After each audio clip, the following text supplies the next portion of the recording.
Pursuant to the 20th Amendment to the Constitution of the United States, for the meeting of the 119th Congress of the United States, the House will come to order.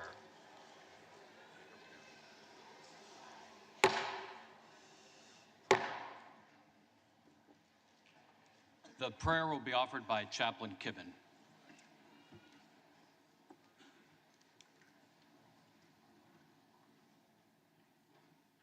Would you pray with me? Gather us together, sovereign God, from the north and south, from the east and west, from the right and the left, and in your mercy, consecrate the work you have called us to do in this 119th Congress.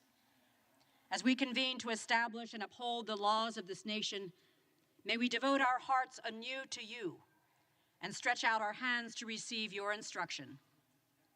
With our spirits oriented toward you, may we be willing to put away all selfish motives, any rancorous thought that may harbor within us, and the sin that we too often cling to, and allow no evil or wickedness to gain a foothold in or penetrate this tent of governance.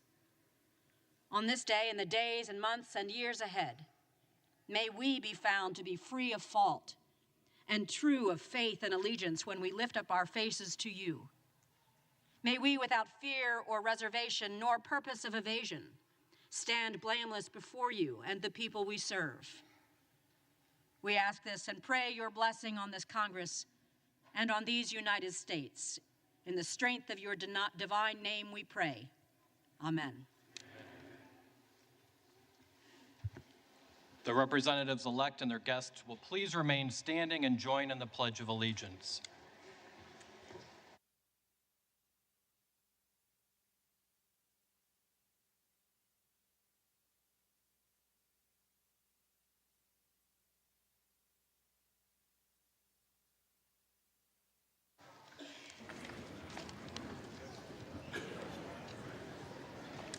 As directed by law, the Clerk of the House has prepared the official roll of the representatives-elect.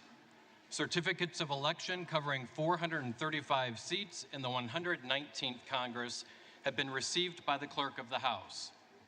The names of those persons whose credentials show that they were regularly elected as representatives in accord with the laws of their respective states or of the United States will be called. The representatives-elect will record their presence by electronic device, and their names will be reported in alphabetical order by state, beginning with the state of Alabama, to determine whether a quorum is present. Representatives-elect will have a minimum of 15 minutes to record their presence by electronic device. Representatives-elect who have not obtained their voting card may do so now in the speaker's lobby.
And it's the opening day of the 119th Congress, live here on C-SPAN. The Constitution mandates that a new Congress convenes at noon on January 3rd every 2 years.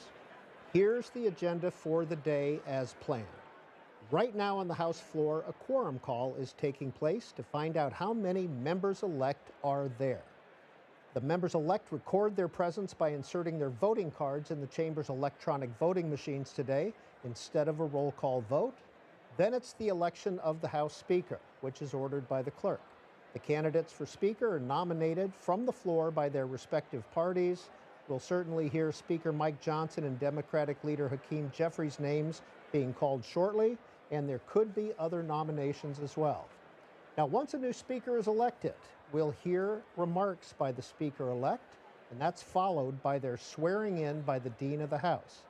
The Dean is the longest-serving member of the House, and that's now Hal Rogers, Republican of Kentucky, first elected in 1980 when Ronald Reagan was elected president.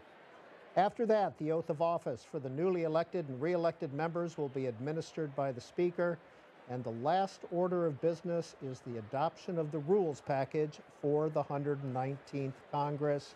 If you're seeing different shots today, that's because C-SPAN's cameras are allowed on the floor on opening day, so we will be live with our cameras, which are usually controlled by the House of Representatives. Well, joining us today to help set up what's going to happen this afternoon is Daniela Diaz. She is a congressional reporter with Politico. Daniela, going into today, what is the headline? Well, we're just going to see in just a few moments whether Mike Johnson will be re-elected as Speaker of the House. We are expecting several ballots to take place. He probably won't be able to clinch that nomination on the first ballot. Of course, the ballots being the roll call vote when all of the members say whether they support him for Speaker or not. But we do expect that to take place. It's unclear whether he will become Speaker. Right now, all signs point to that he will likely be chosen as Speaker after a couple of rounds. However, there are still some Republican conservatives that do not seem that keen on nominating him for Speaker. Of course, there's one that's already said he's absolutely a no, that being Thomas Massie, a libertarian from Kentucky. But it's really tentative to see who is going to be the no votes that we expect in the first round. And obviously, of course, this will take as many rounds as possible until there's a Speaker. Otherwise, as a lot of Republicans and Democrats have told me, this could be a really chaotic time for the House should they not have a Speaker. We've seen that before. We saw that take place just a year ago when they booted Kevin McCarthy as Speaker. So a lot of lawmakers, rank and file lawmakers on both sides, hoping that doesn't happen again. So, Daniela Diaz, besides Massie, has anyone else said no, a hard no yet? Speaker Johnson. Right, he's the only one so far. However, there are a lot of far-right conservatives, a lot of folks on the House Freedom Caucus who have said that they haven't decided where they stand on Mike Johnson. Now, this is a way for them to be able to have conversations with the Speaker, soon to be possibly Speaker-elect again for the 119th Congress. This is a time when they are able to make requests from him, whether it be plum committee assignments, whether it be certain bills that they want on the floor, whether it be certain measures they'd like to see in that massive reconciliation package that they're hoping to pass within the first 100 days through a process called budget reconciliation that would include tax measures, immigration. So they have his ear, these far-right conservatives, and that's why they're taking this time to meet with him, to discuss what would it take for them to get to a yes on his vote. However, something to distinguish about Johnson that's separate of Kevin McCarthy this time 2 years ago is Johnson is saying that he doesn't want to make any promises to these far-right conservatives who want something from him in exchange for a yes vote. He wants to be able to go in and say, I'm going to lead this conference, I want to unite this conference, and I don't want to specify or make any promises to specific lawmakers. So it's going to be really interesting to see what happens should he fail on that first ballot round, whether he decides to go back to his office and meet with lawmakers, start talking to them on the House floor, and we can watch that play out in real time with the C-SPAN cameras. So lots to see what happens in the next hour. So 219 to 215 is the current breakdown in the House of Representatives, Republicans, Democrats. One wild card, Matt Gaetz was reelected. Could he vote for the Speaker today? We are not expecting him to show up today. So far, as I sit here, I have not seen him in person near the House chamber.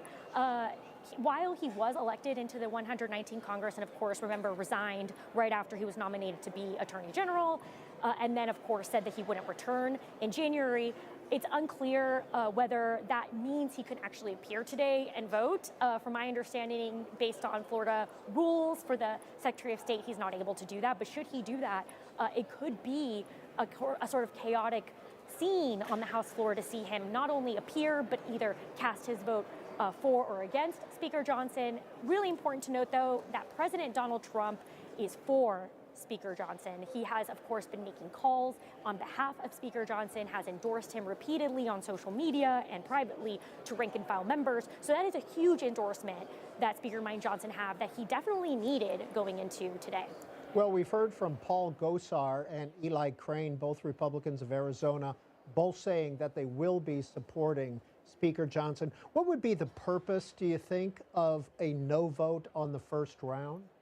It would certainly garner a lot of attention, not only from the media, who are obviously watching this very closely, from reporters who, of course, want to know why a lawmaker voted no, but also from Speaker Johnson and leadership themselves, because that would mean a conversation, right? It would mean that they would huddle and talk about why that lawmaker said no and what it would take for them to go to yes. So that's why these lawmakers are not saying openly, a lot of these members on the House Freedom Caucus, conservatives, saying that they have not said whether they would support Johnson on the floor because they want those conversations. They want to be able to say, hey, I'd like to be able to be on this committee in exchange for a yes vote, or I'd like to be able to have a guarantee that my bill will see floor time. Those are the kinds of conversations taking place. But again, do want to reiterate that from my understanding, based on my conversations with Republicans and with leadership, Mike Johnson is not making any promises just yet to any rank and file members on their yes votes. He's just listening. He's trying to reassure them that he plans to be a great leader to them as the Republican leader of the Republican conference. So that's really what's taking place. But it would be, of course, a lot of attention for these lawmakers to say no on that first ballot or second ballot or third ballot, however many times it takes. And we see Speaker Johnson on the floor right now greeting members and perhaps doing some lobbying. And just a minute ago, Daniela, we saw Nancy Pelosi on the floor, and it is being reported that she is wearing flats after breaking her hip. That would be a first for former Speaker Pelosi, wouldn't it?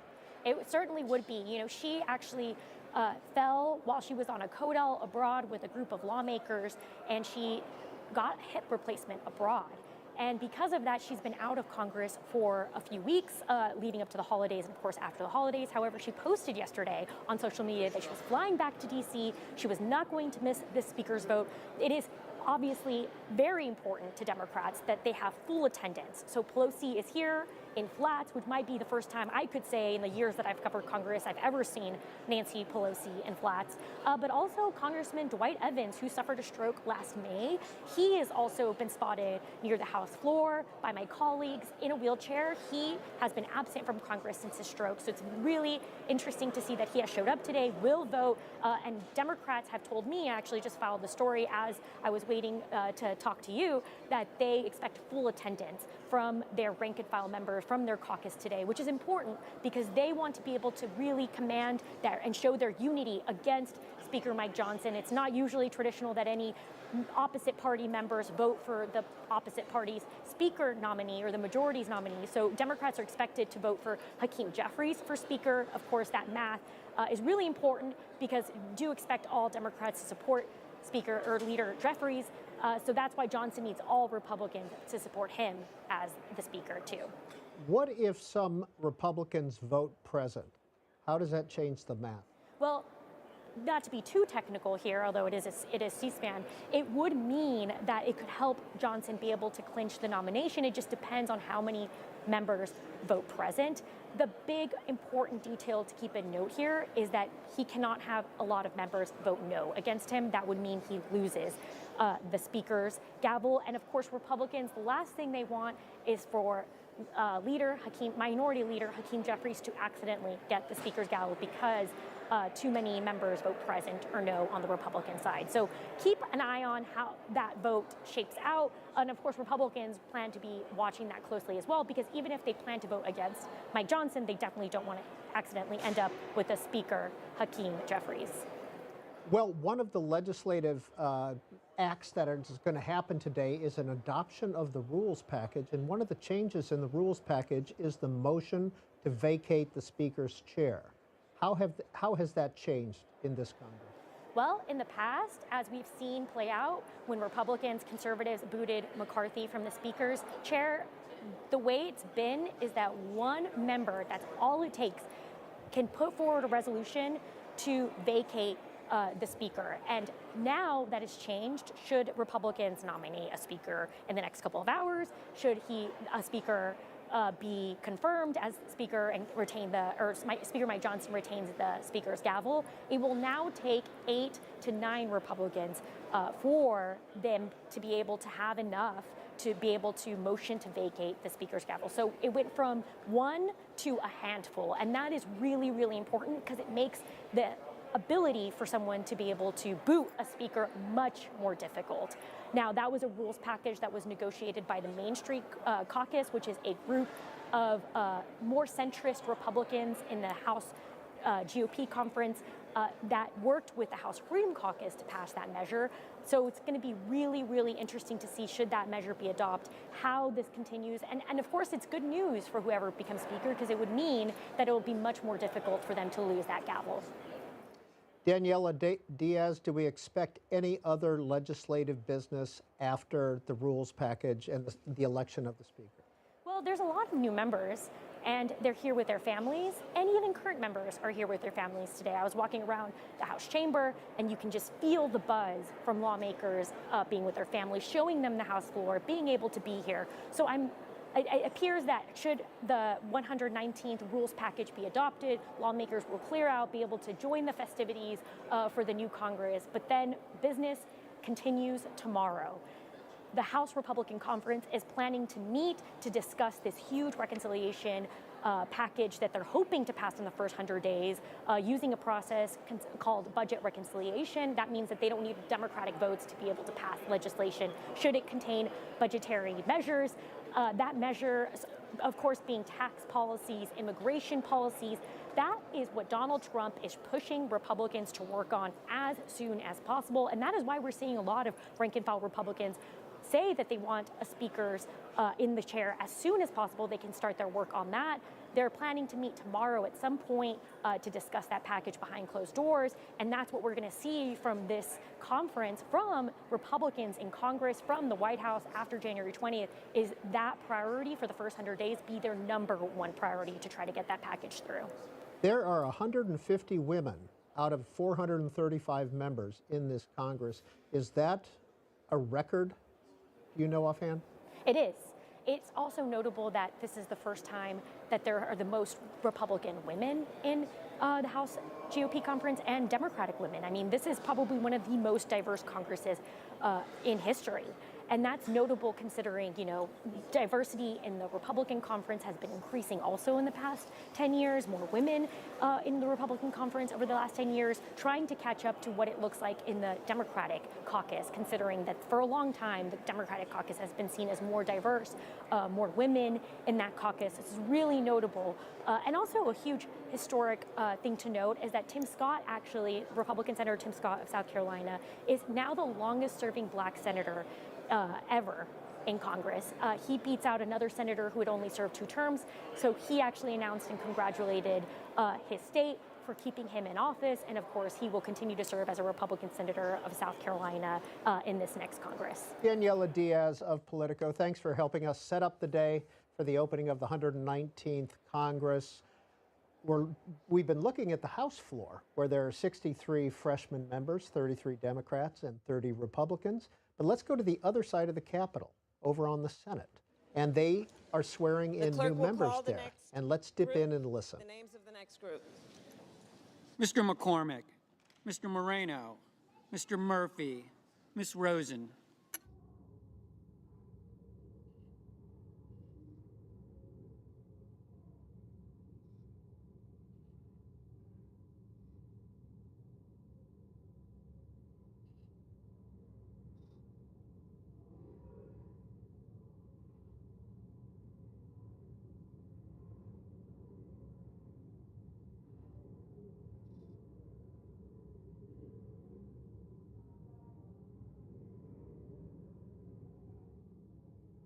Ready? Please raise your right hand. Do you solemnly swear that you will support and defend the Constitution of the United States against all enemies, foreign and domestic, that you will bear true faith and allegiance to the same, that you take this obligation freely, without any mental reservation or purpose of evasion, and that you will well and faithfully discharge the duties of the office upon which you are about to enter, so help you God? I do.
The clerk will call the names of the next group. Mr. Sanders, Mr. Schiff, Mr. Scott of Florida, Mr. Sheehy.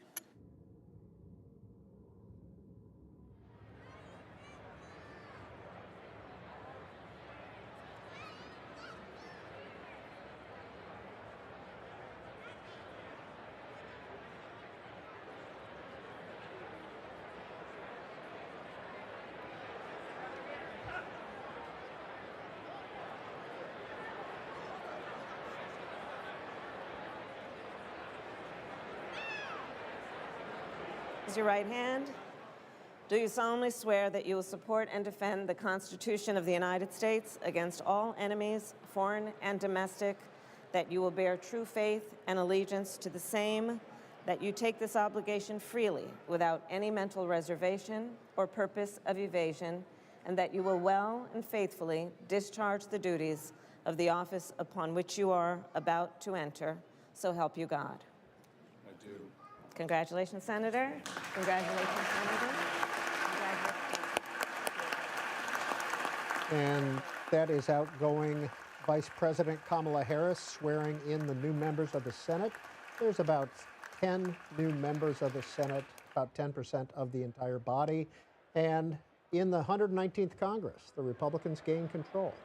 53 seats to Democrats' 47 seats. Senator Thune, Republican of South Dakota, is the new majority leader. Senator Chuck Schumer of New York continues as the Democratic leader. And there are 12 new senators, as you can see, 6 from each party. It gets a little complicated in there, and we'll get into that in just a minute. But right now, let's go back to the House floor. You can see Speaker Johnson down there talking with his members. Let's dip in and watch for a minute.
And you're watching live coverage of the opening of the 119th Congress on C-SPAN. You're going to see some different shots in the House of Representatives today because C-SPAN cameras are allowed in the House. Usually the cameras are controlled by the House of Representatives, but the Speaker has given us permission to bring our own cameras in there. So I hope you enjoy the variety of shots and faces that you have a chance to see. Matthew Green is a political science professor with Catholic University. He's author of a book called The Speaker of the House, and he is joining us to give us some context as we go through opening day procedures. Professor Green, if this were 50, 100 years ago and this were happening, would it look familiar to us? And would this look familiar to people from 100 years ago? If we're talking 50 or even 100 years ago, it probably wouldn't look all that different. Obviously, there's no television cameras, but if we were in the House chamber, it would look very, very much like it does today. What constitutionally is the role of the Speaker of the House? So the Constitution says very little about the Speaker of the House. It says that the House shall choose its Speaker, and that's about it. So much of what the Speaker does, what the responsibilities of the Speaker are, have been determined or developed over time through rules of the House, practice, precedent, and so forth. And what's happened over time is the speakership has changed quite dramatically from the first House of Representatives to the way the Speaker operates and the powers he has today. How so? So when the speakership was first occupied, the House first met, the Speaker was largely seen as a parliamentarian position, there to sort of be a neutral arbiter of what was happening on the House floor. But over time, with the development of political parties, speakers began to be more of a party leader as well as a leader of the whole House. And then as the responsibilities of the House grew, the size of the House grew, the number of committees grew, and then of course the rise of things like the modern media, television, etc., the role of the Speaker expanded to one in which they have to deal with everything from how the House is operating internally to helping their party and its party's members win seats in the House. Could anyone be nominated as Speaker, or do you have to be a member of the House? So technically, the Constitution does not say that you have to be a member of the House in order to be Speaker. And so every once in a while people talk about, well, we could have someone completely outside the House be Speaker. And in some of these elections that we've had for Speaker, we've had folks nominate individuals who are not actually members of Congress. But there are a number of legal scholars who have argued that as a practical matter, you really could not do that. You'd be, in effect, creating a new House member, picking somebody who was not a member of the House to be a Speaker.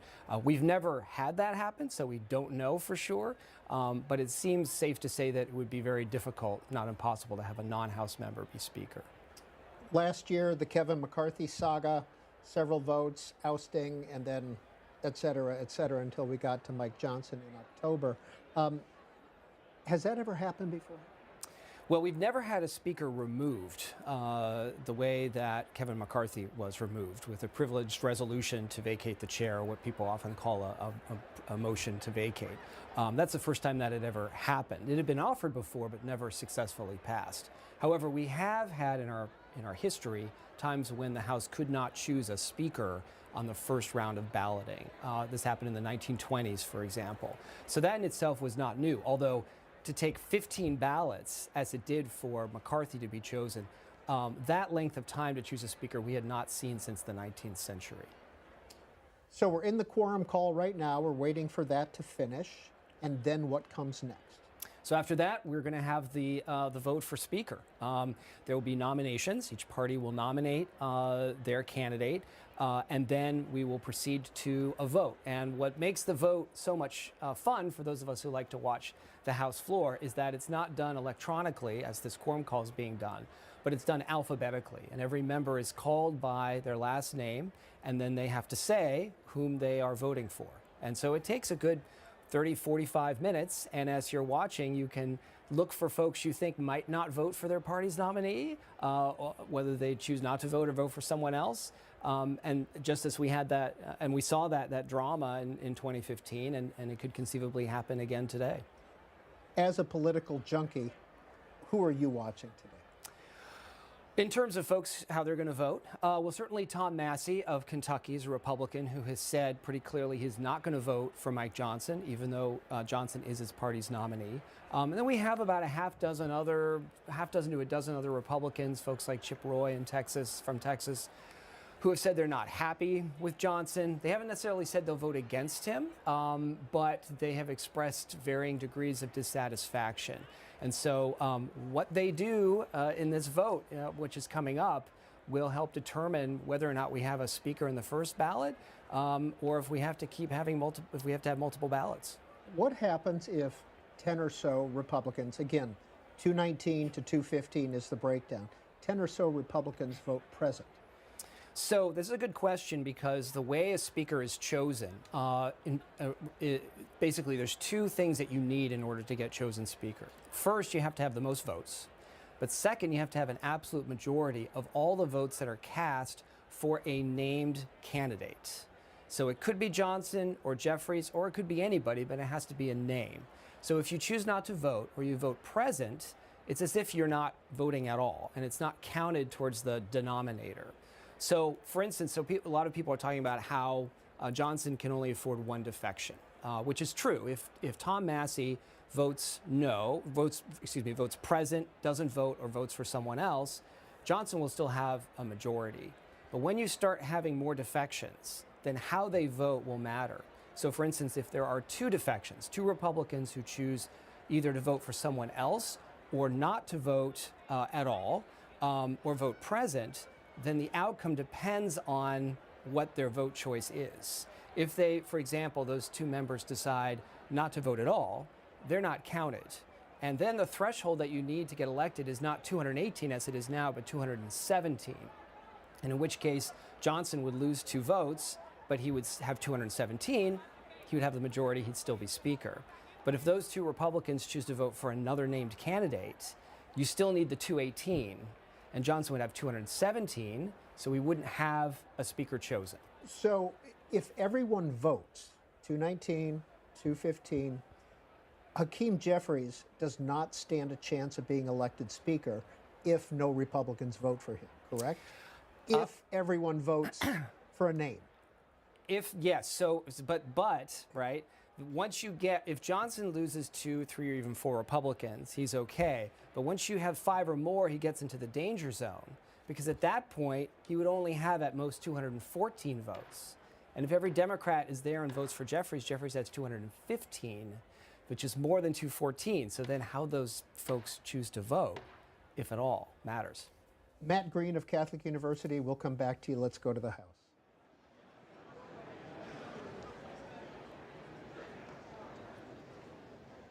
Are there additional representatives-elect in the chamber who wish to record their presence? If not, all time has expired. 433 representatives-elect have recorded their presence. A quorum is present. Credentials, regular in form, have been received showing the election of the Honorable Pablo Jose Hernandez Rivera as resident commissioner from the Commonwealth of Puerto Rico for a term of 4 years beginning January 3rd, 2025. The Honorable Eleanor Holmes Norton as delegate from the District of Columbia. The Honorable James C. Moylan as delegate from Guam. The Honorable Stacy E. Plaskett as delegate from the Virgin Islands. The Honorable Amua Amada Coleman Radawagan as delegate from American Samoa. And the Honorable Kimberlyn King-Hinds as delegate from the Commonwealth of the Northern Mariana Islands. The clerk is in receipt of a letter from the Honorable Matt Gaetz of the state of Florida, indicating that he will not serve in the House in the 119th Congress. Without objection, the letters relating to his resignation will be printed in the record.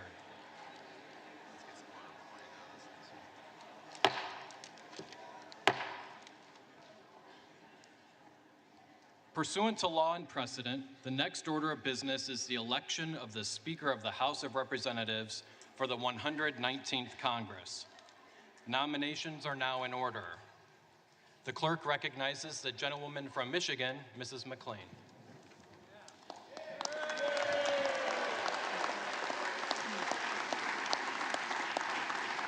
Thank you, Mr. Clerk, and thank you, colleagues. Mr. Clerk, as the chair of the Republican Conference, I am directed by the vote of that conference to present for election to the office of the Speaker of the House of Representatives for the 119th Congress the name of the Honorable Mike Johnson, a representative from the state of Louisiana.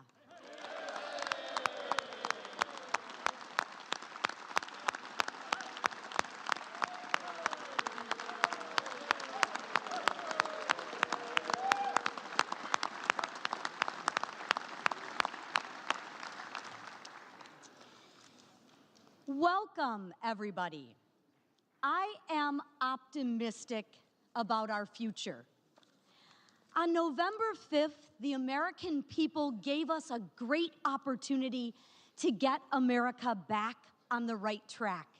They gave us an opportunity to get back to normal and to get back to the real issues that the country faces right now. People want the opportunity to take care of their families. They simply want to provide for their children and give them a prosperous future. And ladies and gentlemen, we have the opportunity today to do just that. We have an opportunity to take our country back. With Speaker Mike Johnson, Senate Majority Leader John Thune, and President Donald J. Trump in charge,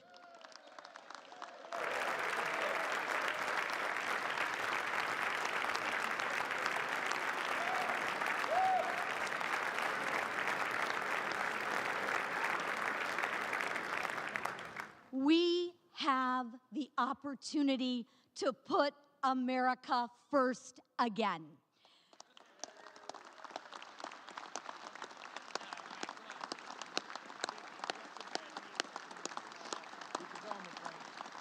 We have an opportunity to do something about crime. We have an opportunity to do something about the border. And we have an opportunity to take care of our veterans. We, and every single member in this chamber, and those of you watching at home and on TV, should be looking forward, knowing that America will be respected again. Our country is the last bastion of hope. If we fail, then who? This is why we are focused on the issues that the majority of Americans care about: God, family, country, faith, freedom, and traditional American values.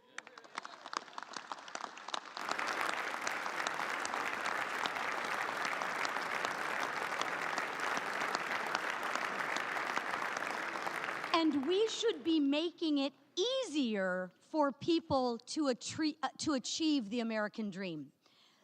Over 14 months ago, Mike Johnson took on a daunting task. No speaker is perfect, and no one will ever be.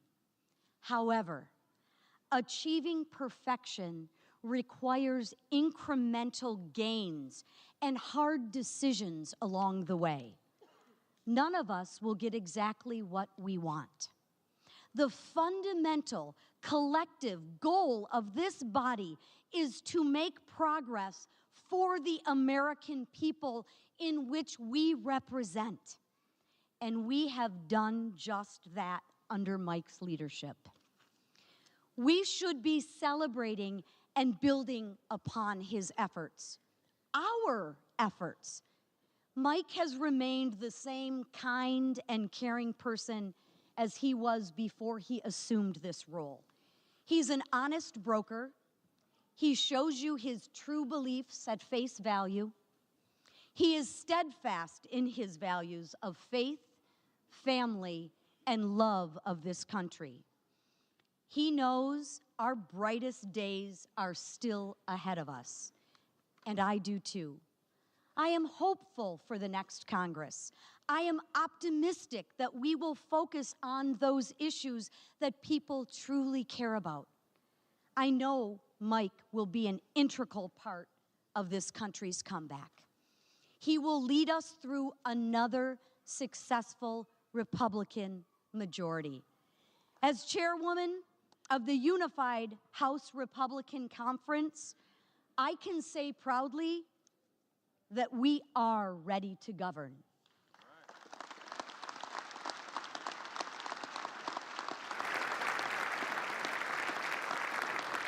It is my honor to present our conference's nominee for the Speaker of the People's House, the Honorable Mike Johnson from the state of Louisiana.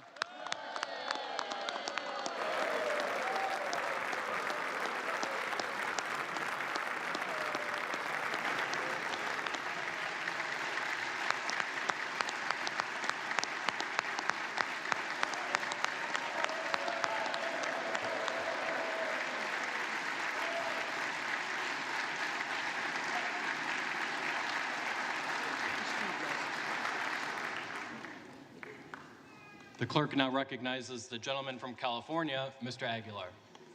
Thank you, Mr. Clerk.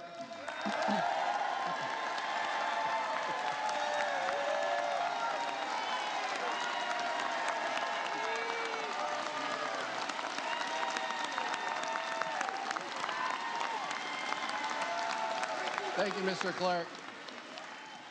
Thank you, Mr. Clerk. I've had a little bit of practice, and clearly my colleagues took notice. I rise to place a name in nomination, but first, I want to acknowledge my colleague from Michigan for her heartfelt and personal nominating speech. As someone who's given a few of these, I can say you served your conference well, Representative McLean.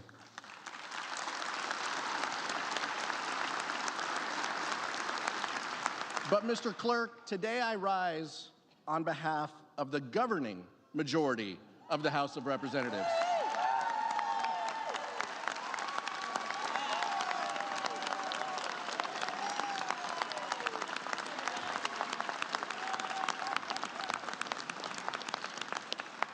The American people have sent a strong message that they want their elected leaders working together to tackle the affordability crisis. There is only one leader in this chamber with a track record of compromise, conviction, and compassion. There is only one leader who understands the needs of the working people and has lived the American dream himself and is committed to ensuring its promise for future generations. There is only one leader who knows how to negotiate a bipartisan deal and then stick to that deal.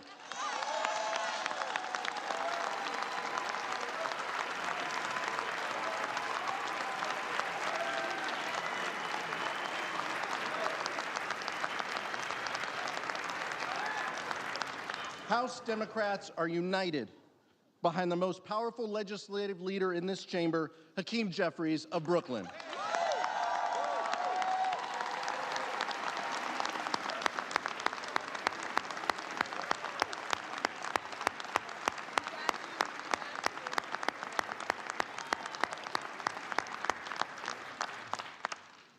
House Democrats, under the leadership of Hakeem Jeffries, are committed to bipartisanship and common sense solutions to America's most pressing challenges. In the face of chaos and dysfunction over the last 2 years, our caucus has kept the government funded, kept our allies protected, and the economy secured from the catastrophic default. In the 119th Congress, we will work with the incoming administration to make life better, safer, and more affordable for working families. And the incoming administration must also recognize that while my colleagues on the other side of the aisle are divided, and while compromise remains a dirty word for so many, Congress won't be able to keep the lights on, let alone pass anything of substance, without the buy-in and blessing of House Democrats and Hakeem Jeffries.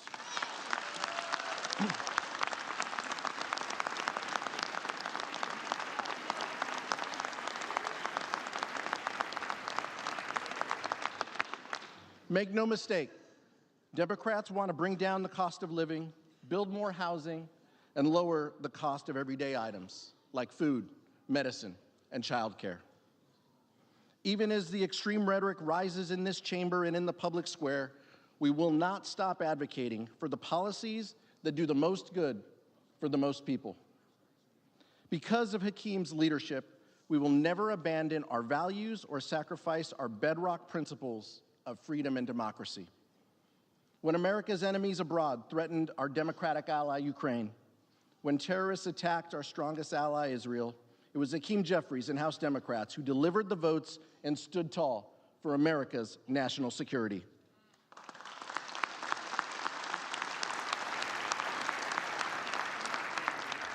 When the least, the lost, and the left behind were threatened with devastating cuts, Hakeem Jeffries stood with America's mothers, children, and veterans.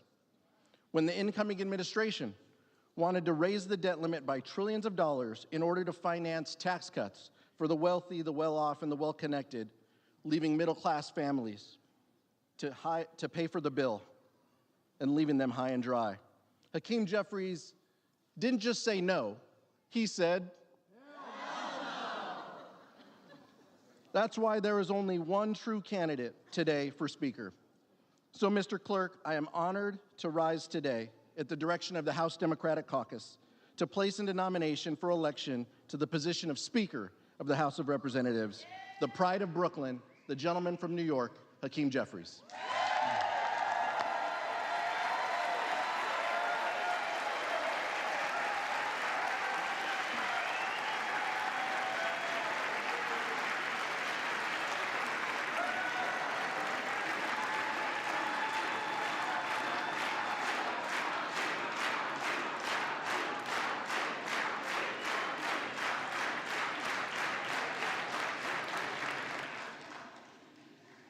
The names of the Honorable Mike Johnson, a representative-elect from the state of Louisiana, and the Honorable Hakeem Jeffries, a representative-elect from the state of New York, have been placed in nomination. Are there further nominations? There being no further nominations, the clerk appoints the following tellers. The gentlewoman from North Carolina, Ms. Fox. The gentleman from New York, Mr. Morelli. The gentleman from Wisconsin, Mr. Stile. And the gentlewoman from California, Mrs. Torres. The tellers will come forward and take their seats at the desk in front of the speaker's rostrum.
Game on.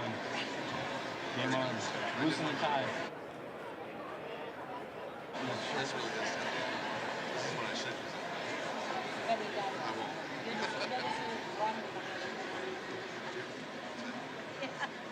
You'll hear that.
The roll now will be called, and those responding to their names will indicate by surname the nominee of their choosing. The reading clerk will now call the roll.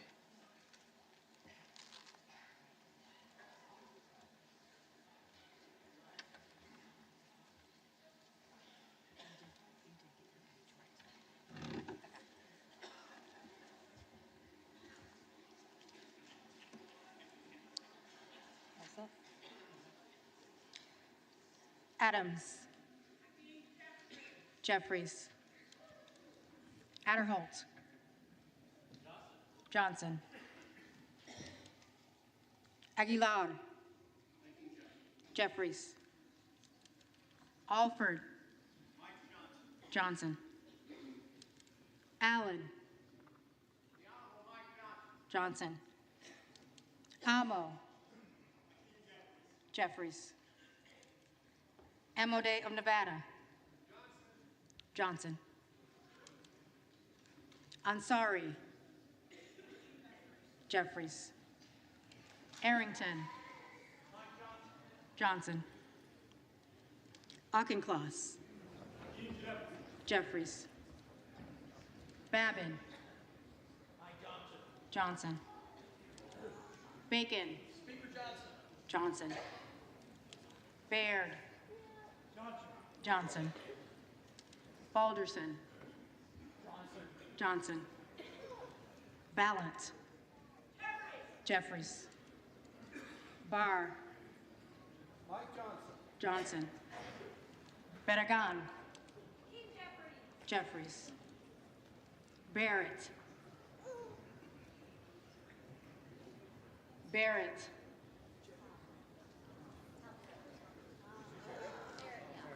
Baumgartner. Barrett Johnson. Barrett. Johnson. Baumgartner. Johnson. Bean of Florida. Johnson. Beatty. Jeffries. Begich. Johnson. Bell. Jeffries. Bentz. Johnson. Barra. Jeffries. Bergman. Johnson. Beyer. Jeffries. Bice. Johnson. Biggs of Arizona. Biggs of Arizona.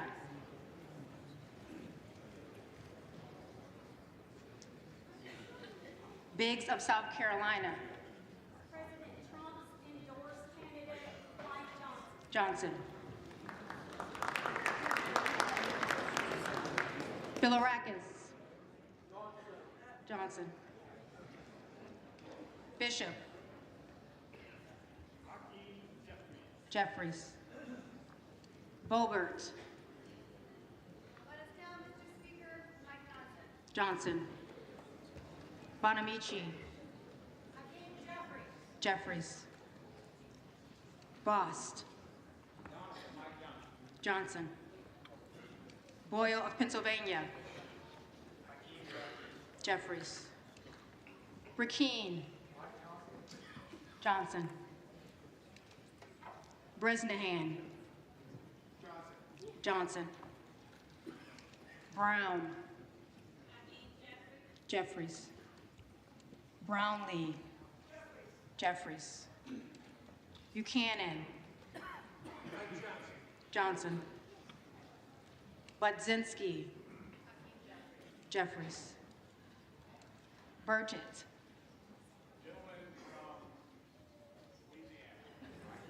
Johnson. Burleson. Johnson. Bynum. Jeffries. Calvert. Johnson. Kamick. Johnson. Carbajal. Jeffries. Carey. Johnson. Carson. Carson. Carter of Georgia. Mike Johnson. Carter of Louisiana. Jeffries. Carter of Texas. Johnson. Kassar. Jeffries. Case. Jeffries.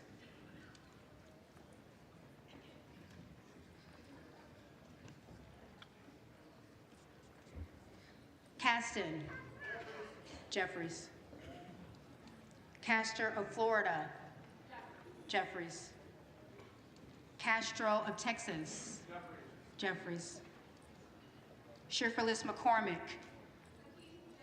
Jeffries. Chu. Jeffries. Ciscomani. Mike Johnson. Johnson. Cisneros. Jeffries. Clark of Massachusetts. Jeffries.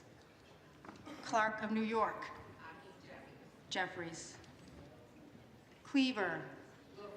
Jeffries. Klein. Johnson. Cloud. Cloud. Clyburn. Jeffries. Clyde. Clyde. Cohen. Jeffries. Cole. Johnson. Collins. Johnson. Comer. Johnson. Conaway. Jeffries. Connolly. Johnson. Jeffries. Correa. Jeffries. Costa. Gentleman for Brooklyn, Hakeem Jeffries. Jeffries. Courtney. Jeffries. Craig. Jeffries. Crane. Johnson. Crake. Johnson. Crawford. Johnson. Crenshaw. Johnson. Crockett. Jeffries. Crow. Jeffries. Quare. Jeffries. Davids of Kansas. Jeffries. Davidson. Johnson. Davis of Illinois. Jeffries. Davis of North Carolina. Jeffries. Dean of Pennsylvania. Jeffries. Delegate. Jeffries. De la Cruz. Mike Johnson. Johnson. DeLauro. Jeffries. Del Bene. Jeffries. DeLuzio. Jeffries. DeSange. Jeffries. Desjardins. Johnson. Dexter. Jeffries. Diaz-Balart. Johnson. Dingle. Jeffries. Duggett. Jeffries. Donalds. Johnson. Downing. Mike Johnson. Johnson. Dunn of Florida. Johnson. Edwards. Mike Johnson. Johnson. Alfred. Jeffries. Elsie. Johnson. Johnson. Emmer. Johnson. Johnson. Escobar. Jeffries. Espaillat. Hakeem Jeffries. Jeffries. Estes. Mike Johnson. Johnson. Evans of Colorado. Mike Johnson. Johnson. Evans of Pennsylvania. Jeffries. Jeffries. Ezel. Mike Johnson. Johnson. Fallon. Fourth District of Texas votes proudly for Mike Johnson. Johnson. Fedorchak. Mike Johnson. Johnson. Feenstra. Johnson. Johnson. Fields. Jeffries. Jeffries. Figures. Jeffries. Jeffries. Finstad. Johnson. Johnson. Fishbach. Johnson. Johnson. Fitzgerald. Mike Johnson. Johnson. Fitzpatrick. Mike Johnson. Johnson. Fleischman. Mike Johnson. Johnson. Fletcher. Jeffries. Jeffries. Flood. Johnson. Johnson. Fung. Mike Johnson. Johnson. Foster. Jeffries. Fushi. Jeffries. Fox. Johnson. Lois Frankel. Jeffries. Scott Franklin. Johnson. Friedman. Jeffries. Frost. Jeffries. Jeffries. Fry. Johnson. Johnson. Fulcher. Mike Johnson. Johnson. Garamendi. Jeffries. Jeffries. Garbarino. Johnson. Johnson. Garcia of California. Jeffries. Jeffries. Garcia of Illinois.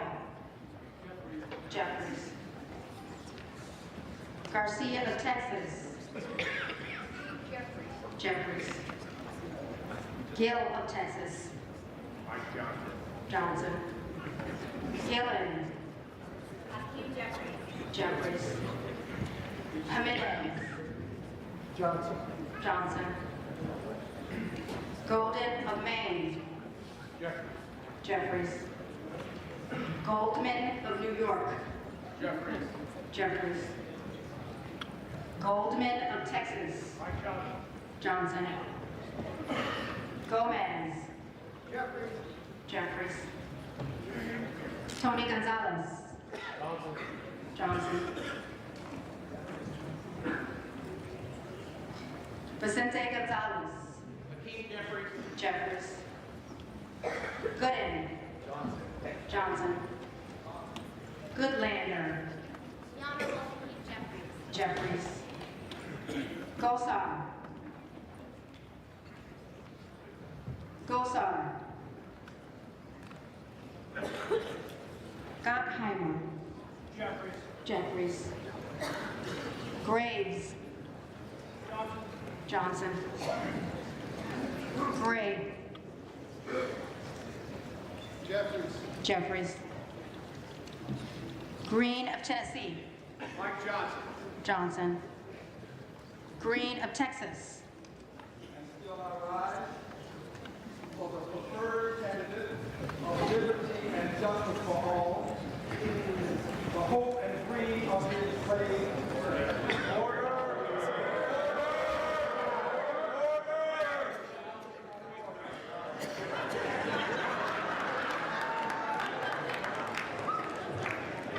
The gentleman may respond by survey.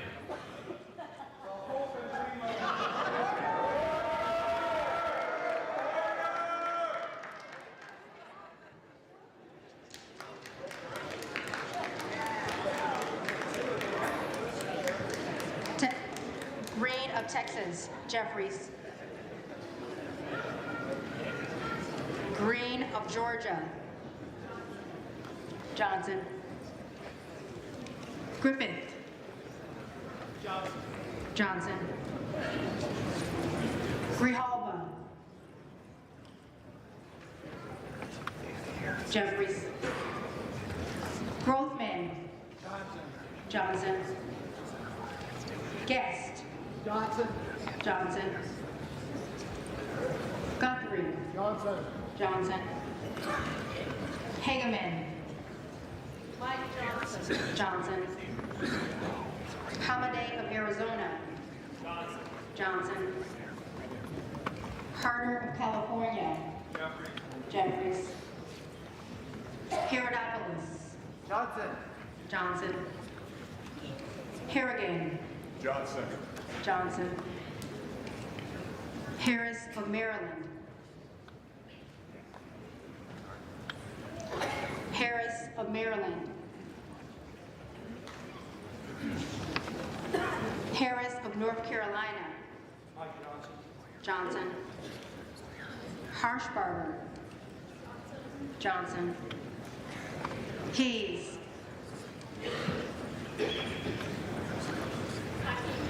Jeffries. Hearn of Oklahoma. Johnson. Johnson. Higgins of Louisiana. Johnson. Hill of Arkansas. Johnson. Johnson. Himes.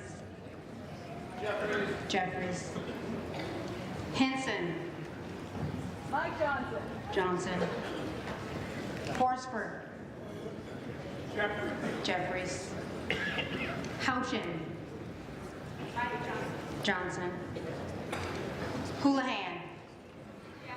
Jeffries. Hoyer.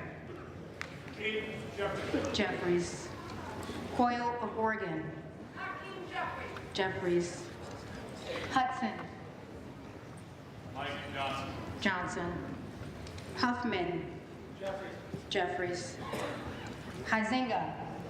Johnson. Johnson. Hunt. Johnson. Hurd of Colorado. Mike Johnson. Johnson. Isa. Speaker of the House. Speaker Mike Johnson. Johnson. Ivy. Jeffries. Jeffries. Jack. Mike Johnson. Johnson. Jackson of Illinois. The Honorable Hakeem Jeffries. Jeffries. Jackson of Texas. Mike Johnson. Johnson. Jacobs.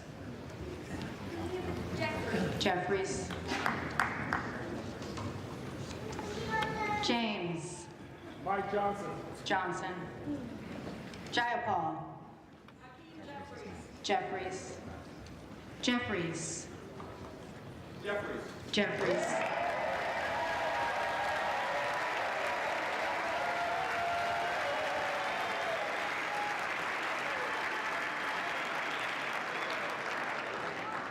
Johnson of Georgia. Jeffries. Johnson of Louisiana. Johnson.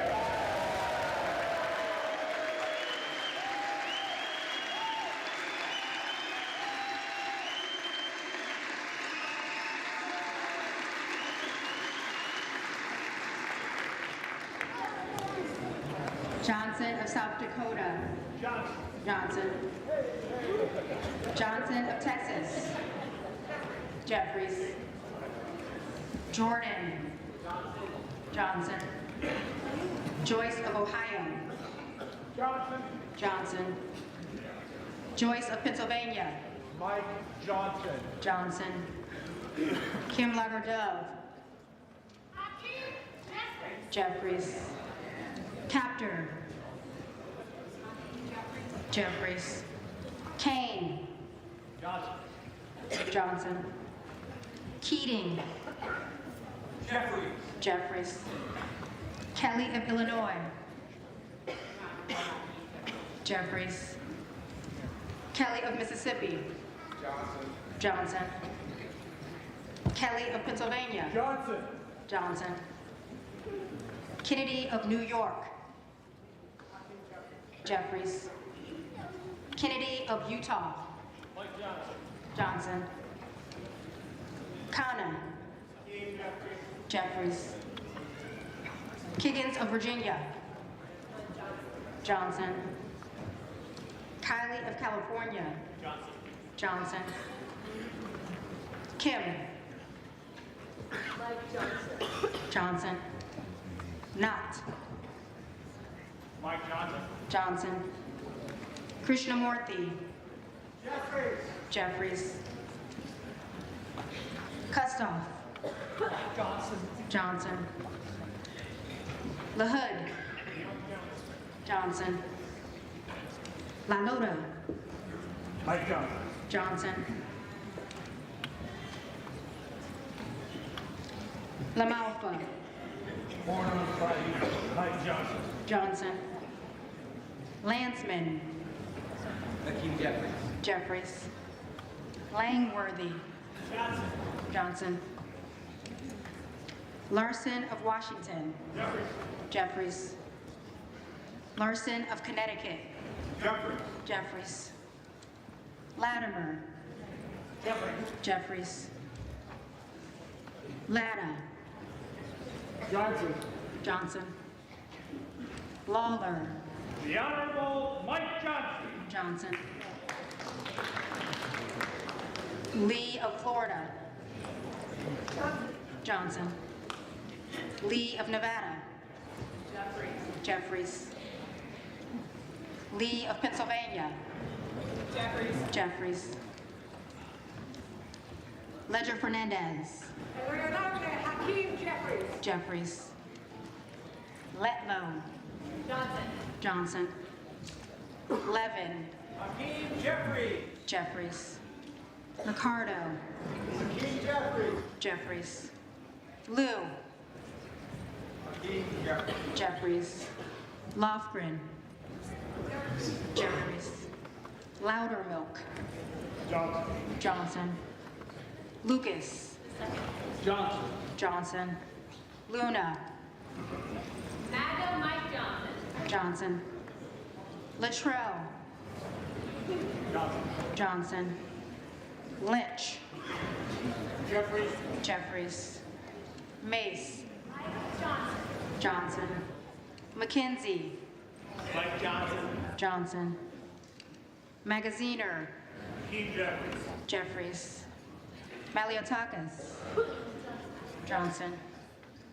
Malloy. Johnson. Mann. Mike Johnson. Johnson. Mannion. Hakeem Jeffries. Jeffries. Massey. Tom Emmer. Emmer.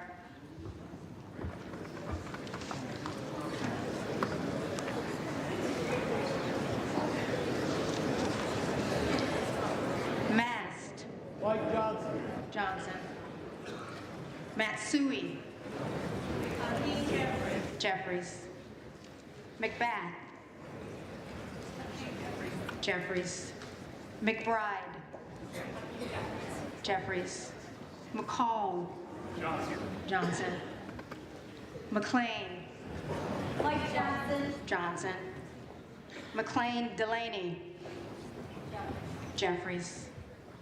McClellan. Hakeem Jeffries. Jeffries. McClintock. Johnson. Johnson. McCullum. Jeffries. Jeffries.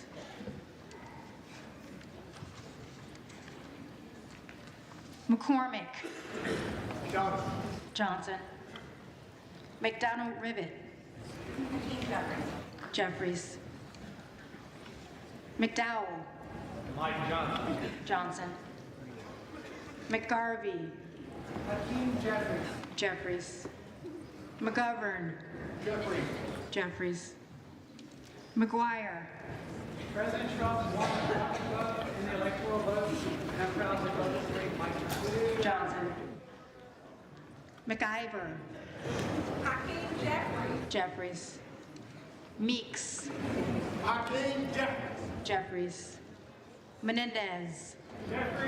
Jeffries. Mang. Jeffries. Messmer. Johnson. Muser. Johnson. Mfume. Jeffries. Miller of Illinois. Johnson. Miller of Ohio. Johnson. Miller of West Virginia. Johnson. Miller Meeks. The Honorable Representative and Speaker of the House, Mike Johnson. Johnson. Mills. Johnson. Min. Jeffries. Molinar. Johnson. Moore of Alabama. Johnson. Moore of North Carolina. Johnson. Moore of Utah. Johnson. Moore of Wisconsin. Jeffries. Moore of West Virginia. Johnson. Moran. Johnson. Morelli. Jeffries. Morrison. Jeffries. Moskowitz. Moskowitz. Jeffries. Moulton. Jeffries. Mervan. Jeffries. Mullen. Jeffries. Murphy. Johnson. Nadler. Jeffries. Neal. Jeffries. Nagoose. Jeffries. Nails. Johnson.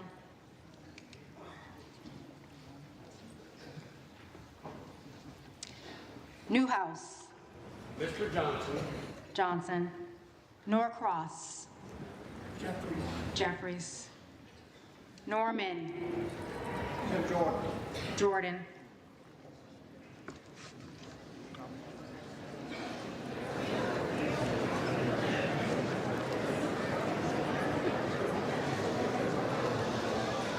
None of Iowa. The Honorable Mike Johnson. Johnson. Obernolte. Mike Johnson. Johnson. Ocasio-Cortez. Jeffries. Ogles. Mike Johnson. Johnson. Olszewski. Jeffries. Omar. Jeffries. Onder. Mike Johnson. Johnson. Owens. Johnson. Pallone. Jeffries. Palmer. Palmer. Johnson. Panetta. Jeffries. Pappas. Jeffries. Pelosi. The Honorable Jeffries.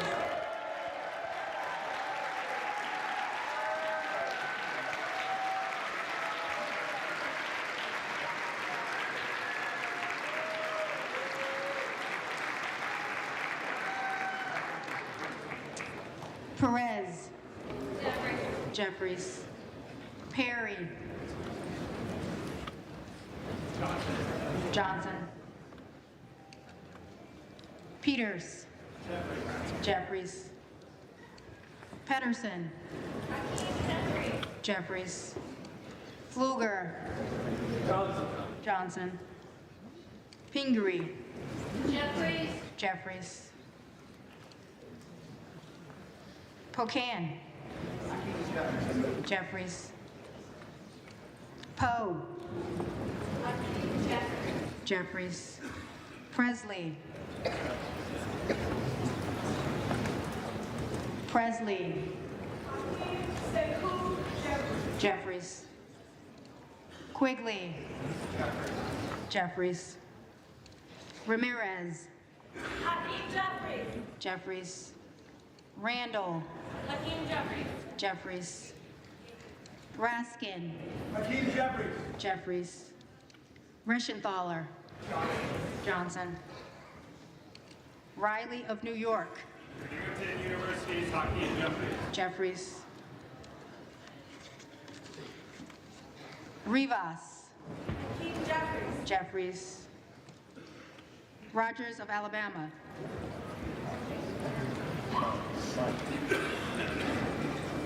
Mike Johnson. Johnson.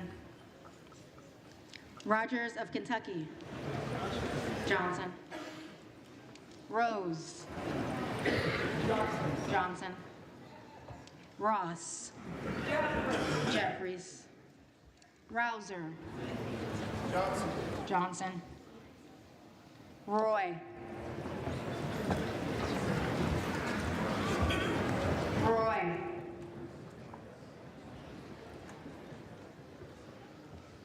Ruiz. Jeffries. Ruley. Johnson. Rutherford. Johnson. Ryan. Jeffries. Salazar. Johnson. Salinas. Jeffries. Sanchez. Sanchez. Jeffries. Scalise. Johnson. Scanlon. Jeffries. Schakowsky. Jeffries. Schmidt. Johnson. Schneider. Jeffries. Skolton. Jeffries. Schreier. Jeffries. Schweikert. Johnson. Austin Scott. Johnson. David Scott. Jeffries. Scott of Virginia. Jeffries. Self. Donalds.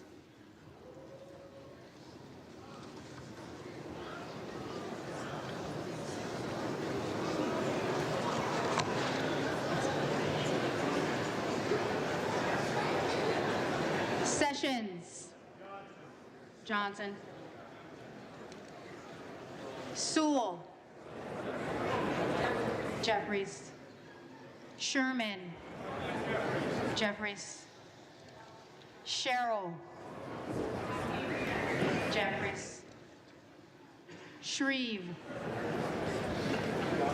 Johnson. Simon. Simon. Jeffries. Simpson. Simpson. Johnson. Smith of Missouri. Johnson. Smith of Nebraska. Johnson. Smith of New Jersey. Johnson. Smith of Washington. Jeffries. Smucker. Johnson. Sorensen. Jeffries. Soto. Jeffries. Sparts. Sparts. Johnson. Stansbury. Jeffries. Stanton. Jeffries.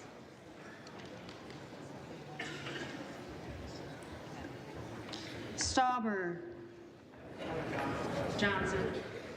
Stefanik. Johnson. Style. Johnson. Stubbe. Johnson. Stevens. Jeffries. Strickland. Jeffries. Strong. Johnson. Stutzman. Johnson. Subramaniam. Jeffries. Suazi. Jeffries. Swalwell. Jeffries. Sykes. Jeffries. Takano. Jeffries. Taylor. Johnson. Tenney. Johnson. Tanadar. Jeffries. Thompson of California. Jeffries. Thompson of Mississippi. Jeffries. Thompson of Pennsylvania. Johnson. Tiffany. Johnson. Timmons. Johnson. Titus. Jeffries. Talib. Jeffries. Takuda. Jeffries. Tonko. Jeffries. Torres of California.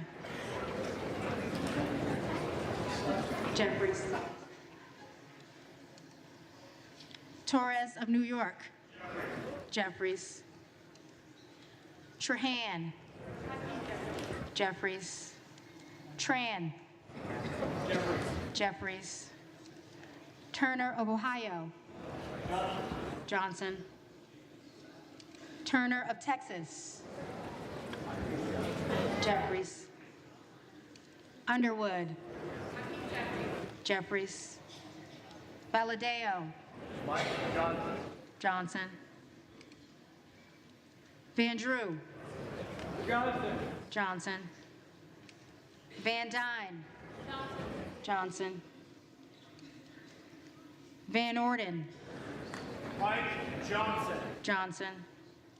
Vargas. Jeffries. Vasquez. Jeffries. VC. Jeffries. Velasquez. Jeffries. Vindman. Jeffries. Wagner. Johnson. Wahlberg. Johnson. Waltz.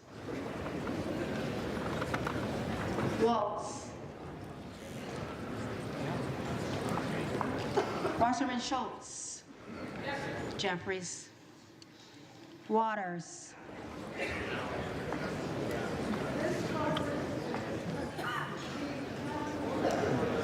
Jeffries. Watson Coleman. Jeffries. Weber of Texas.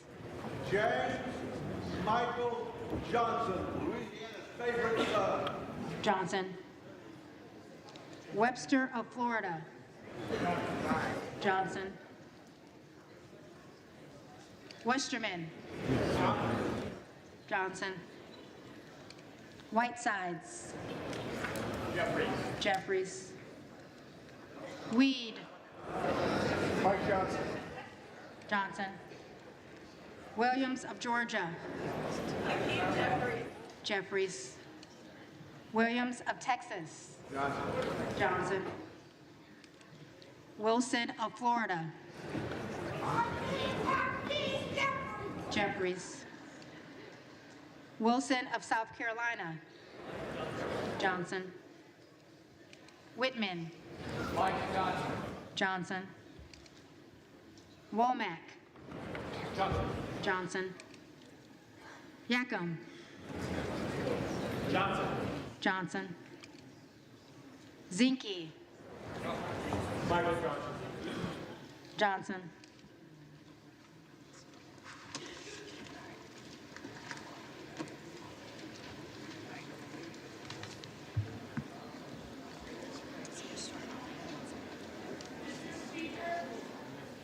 For what purpose does the gentlelady from the Virgin Islands seek recognition?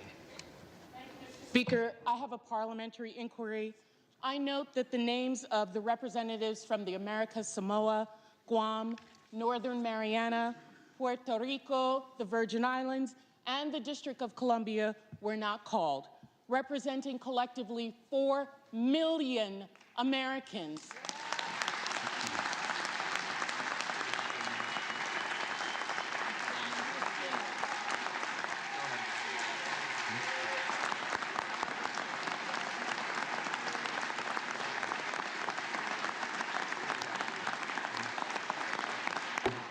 Mr. Speaker, collectively the largest per capita of veterans in this country. Does the gentlelady have a parliamentary I asked inquiry? why they were not called. Have some respect. It's not going to take... Gentlelady is recognized. I asked why they were not called from the parliamentarian, please. Delegates-elect and the resident commissioner-elect are not qualified to vote. Representatives-elect are the only individuals qualified to vote in the election of a speaker. As provided in Section 36 of the House Rules and Manual, the speaker is elected by a majority of the members-elect voting by surname. This body and this nation has a territories and a colonies problem.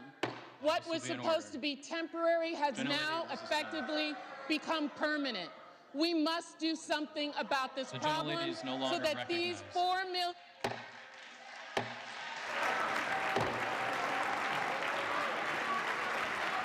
I have a voice, and...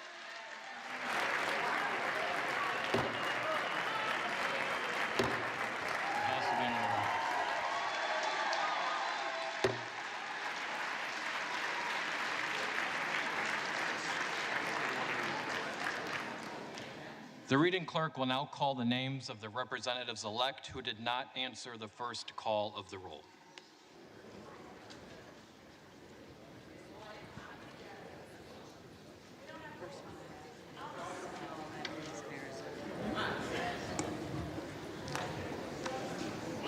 Biggs of Arizona. Johnson.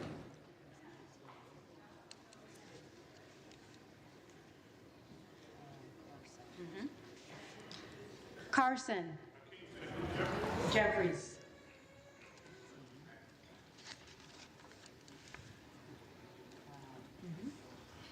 Cloud. Johnson.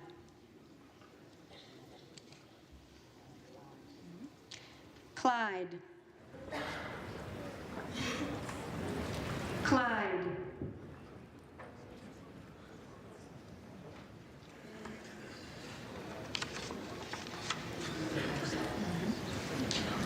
Gosar. Gosar.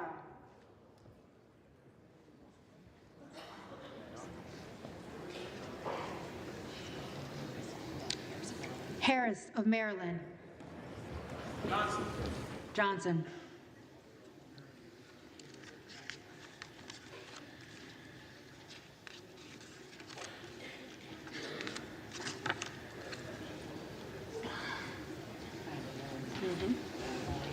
Roy. Johnson.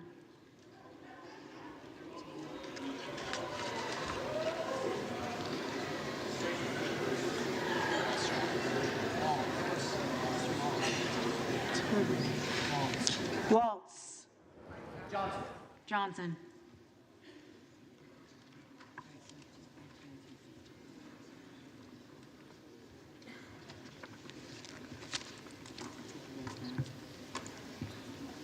If there are any representatives-elect who did not answer the call of the roll, they may come to the well and vote at this time.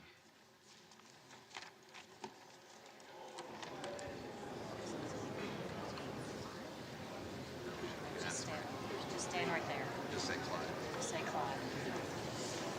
Just Clyde.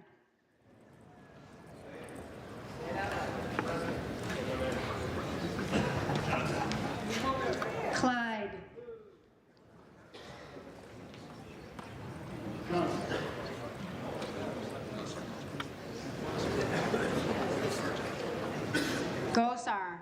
Johnson.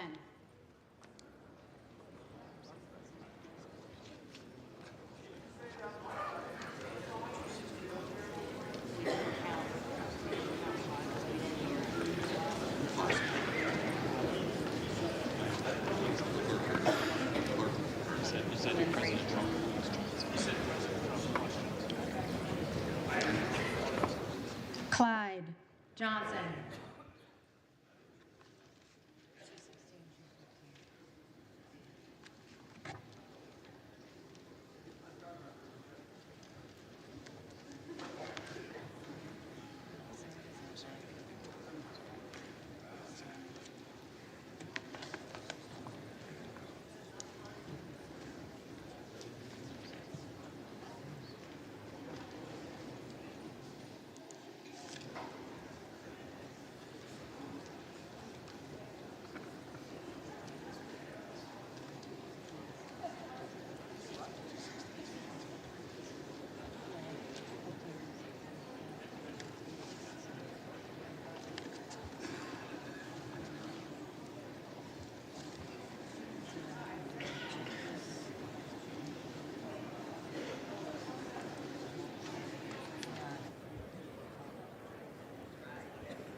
This is live coverage on C-SPAN of the opening of the 119th Congress. If you're watching along with us, you can see there that Representative Johnson does not have the votes to be Speaker yet on this first round of votes.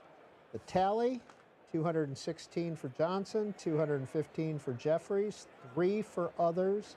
That adds up to 434.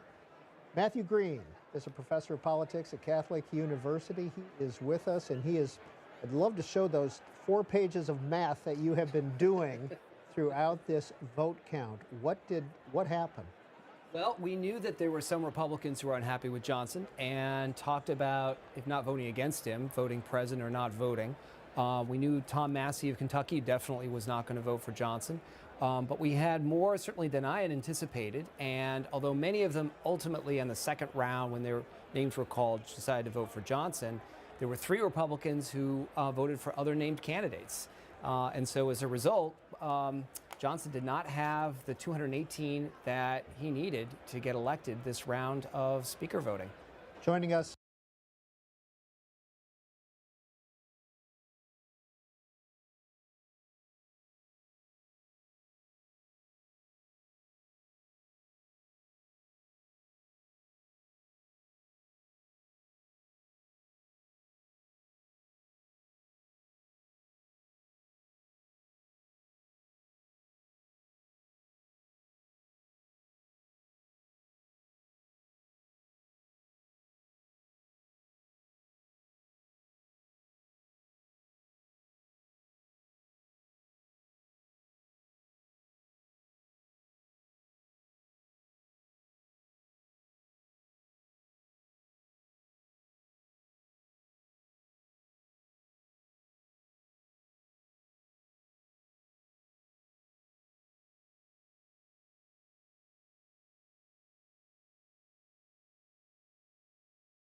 The Virgin Islands, and the District of Columbia.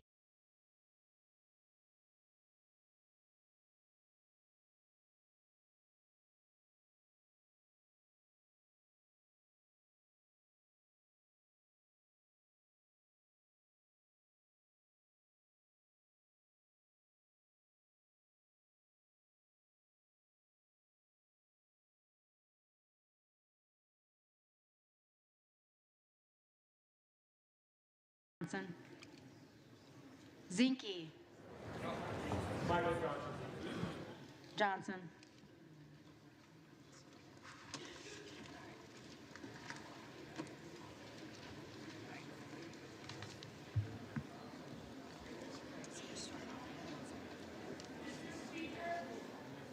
For what purpose does the gentlelady from the Virgin Islands seek recognition? Speaker, I have a parliamentary inquiry. I note that the names of the representatives from the Americas Samoa, Guam, Northern Mariana, Puerto Rico, the Virgin Islands, and the District of Columbia were not called, representing collectively 4 million Americans.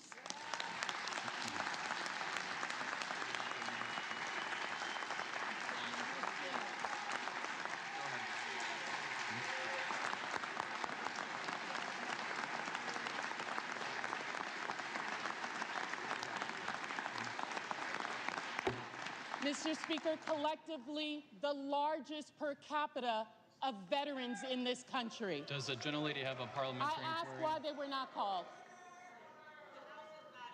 Have some respect. It's not going to take... Gentlelady's recognized. I asked why they were not called from the parliamentarian, please.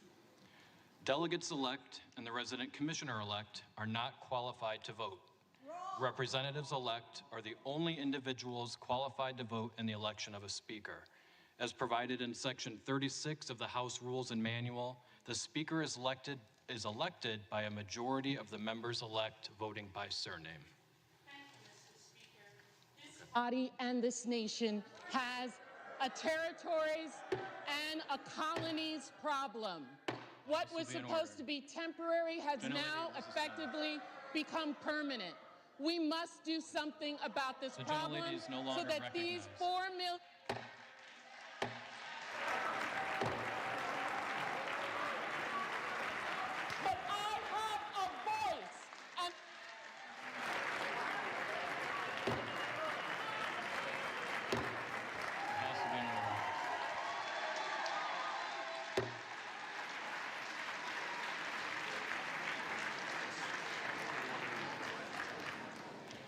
The reading clerk will now call the names of the representatives-elect who did not answer.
Unable to get an absolute majority when he was running for Speaker in January of 2023.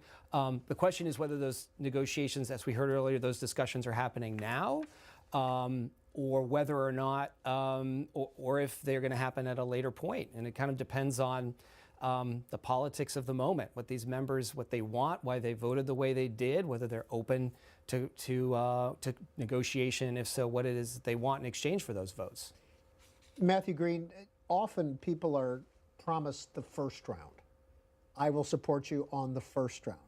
Does that mean that some of the questionable votes, people who were maybe not in total support of Mike Johnson to be Speaker, could change their vote on the second round and further muddle this process? That is certainly possible. You know, Johnson and his team hopefully were doing the things that a strong leader does when they have a good whip operation, which is they look and see what kind of commitment they're getting. And if it's someone saying, I will vote for you, period, that means something else than I'll vote for you the first time. And if if there are folks who said, I'll vote for you the first time, they need to also be talking to them, as well as the folks, the three who wouldn't vote for Johnson in the first ballot. It's ironic, maybe, that the three other votes, Tom Emmer, Jim Jordan, and Byron Donalds, all supported Speaker Johnson. Mm-hmm. That's happened before. And it's also interesting that they either are in leadership or in leadership positions as well, as opposed to, you know, outsider, you know, first-time members kind of thing. But, you know, whoever they choose in some ways is irrelevant, because the point is they didn't choose not to vote or vote present. They chose to vote for another candidate, which changed the math. And in this case, made it so Johnson, as of right now, does not have the votes to be Speaker. When Pete Aguilar nominated Hakeem Jeffries, he said, from the party that governs. Mm-hmm. And you kind of laughed. What was that? Well, one way of thinking about the way that any legislative body works, including the House, is what is the majority? And you can look at the majority in terms of just party affiliation and say, in this case, well, Republicans have more seats, so they're the majority. But there's other kinds of majorities as well. So one kind of majority is a procedural majority, which is, do you have the ability to control the agenda, to decide what comes to the floor? Another is a policy agenda. Do you have a majority to pass the things that you want? And I think what he was referring to was what we saw quite a bit in the previous Congress, which is even though Republicans had a numerical majority, they had more Republicans than Democrats who were in the House, there weren't enough willing to vote with the party on some key issues involving the agenda or involving legislation, and they would often have to turn to Democrats to get the votes they needed. So I think what he's saying there is, look, you know, you may have more people, there are more people on your side than our side, but you have more people willing to defect. And so you're going to have to come to us when it comes to things that really, really matter. All right, we were just seeing Steve Scalise, the majority leader, and Tom Emmer is the majority whip, correct? The Republican whip. The whip has confirmed that there will be another vote. So, and Speaker Johnson has left the floor And let's watch the floor for a few seconds and let's see what's going on.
We are back live at the House of Representatives, first day of the 119th, the election of the Speaker. Round one voting is nearly complete, or we're waiting for it to be gavelled out.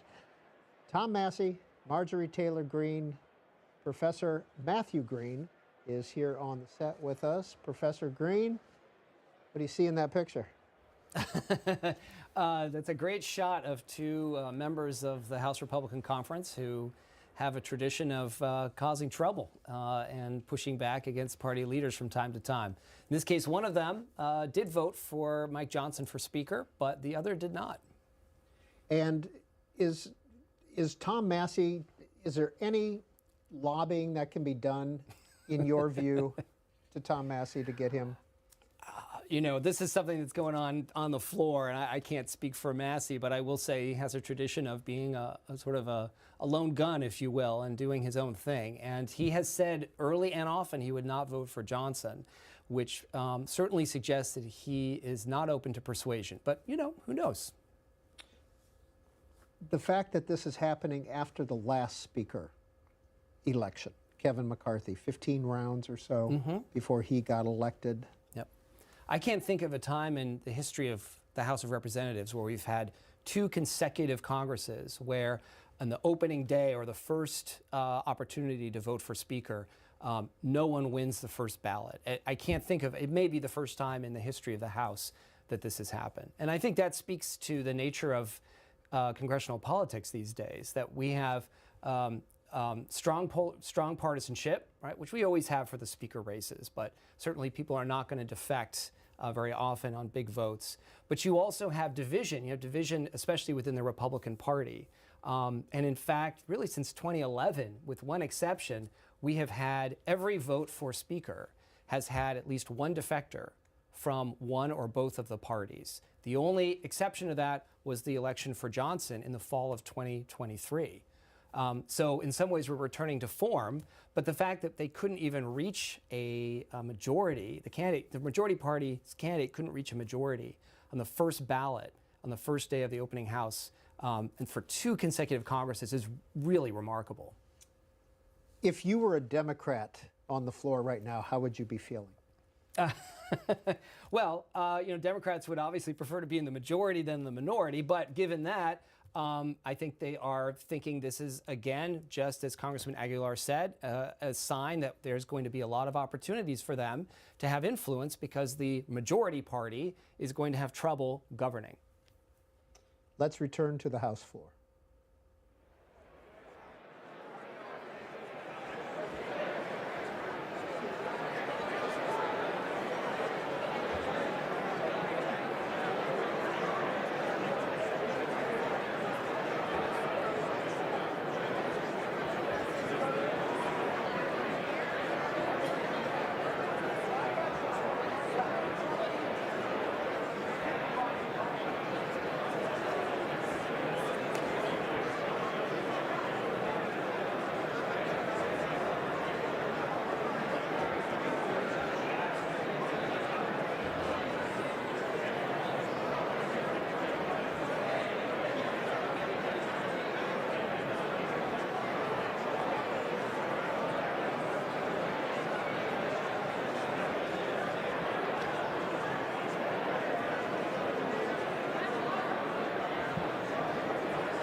And you're watching live coverage of the opening day of the 119th Congress live on C-SPAN. And for the second Congress in a row, no speaker has been elected, at least on the first round. We're joined all afternoon by Matthew Green, who is a professor of politics at Catholic University, the author of the book, The Speaker of the House. Professor Green, 3 members did not vote for Speaker Johnson. He has 216 votes. There are 219 Republicans in the House. We talked about Tom Massey voting for Tom Emmer, Ralph Norman, Jim Jordan, Keith Self, Byron Donalds. This vote has not been called yet, though. Could they change their mind? Right. Well, I mean, I suppose that could be part of the conversation that's happening in the cloakroom or somewhere in the Capitol, that maybe get them to change their votes. But it seems more likely to me that they would just have a second round of voting, and in some ways, it's not really much of a difference either way, right? Either they call this and say you didn't get chosen on the first ballot, but if they can persuade them to vote differently on the second ballot, he'll still be speaker, and eventually people may even forget about this. But right at this moment, though, there's certainly a lot of pressure, I am sure, on those 3 members to change their votes, because without a speaker, it's very difficult for the majority party to do much of anything. And this first vote, has not been called yet, correct? As far as I can see, that's right. It has not been called. What does that mean? What's the significance of that? It's hard to say. I don't really know what's happening at this point. Could just be that they're triple checking their numbers. It could be that there is some expectation that someone will change their vote. Two of these 3 will change their vote. I don't know, to be honest. Well, it was 2 years ago that we went 15 rounds and a couple of days. Now, January 6th is the counting of the accreditation of the electoral votes in Congress. Is there any chance that that could push if there is no speaker elected? Well, they have to do that. They have to do the count on that day. They're required to do so. That's January 6th is the day that it has to happen. Constitutionally to do it then. So on the one hand, that puts that really endangers. That puts a lot of pressure on the speaker elect, hopefully for Johnson to be speaker, because without him as speaker, it gets very difficult to do that. But it's not clear that we would not have a president if Johnson fails to become speaker by then. I honestly think that he will find the votes before then. But even if he doesn't, there are other ways possibly to go through the process of counting the electoral the electoral vote, the electoral ballots. All right. Ballots. Tully McManus of Politico tweets out, reminder, if Republicans need to regroup before starting a new ballot, there is just one option on the table: adjourn the House. Without House rules in place, the chamber cannot recess, subject to the call of the chair. They'd need to adjourn with a certain day and time for reconvening. Do you agree with that procedure? So let me get this straight. This is saying that you can see it right over here on the screen. If Republicans need to regroup before starting a new ballot, there is just one option on the table: adjourn the House. Oh, I see. Yeah. Well, I'd want to go back to what happened. There are no rules in place. Right. I don't want to go back to what happened in 2023, which was the exact same situation, is that there were no rules in the House because the speaker had not yet been chosen. But regardless of whether you adjourn or go into recess, the point is there would be a break. You can take a break. It's a practical matter. That might be what the Republicans need, is just a break so they can start negotiating and try to get some of those Republicans to vote for Johnson. All right. That's an update from the House floor. I want to remind you that if this drama is not enough for you and you want to watch the Senate being sworn in, that procedure is going on C-SPAN 2 in the Senate. There are 12 new senators who will be in the Senate, and a new Majority Leader, John Thune. But we're sticking with the House here on C-SPAN. We'll be back shortly.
Live coverage of the opening of the 119th Congress. You saw Representative Johnson there, the Speaker nominee for the Republicans, talking with two members who voted for other people. Ralph Norman, South Carolina, Keith Self, Texas. They both voted for other members.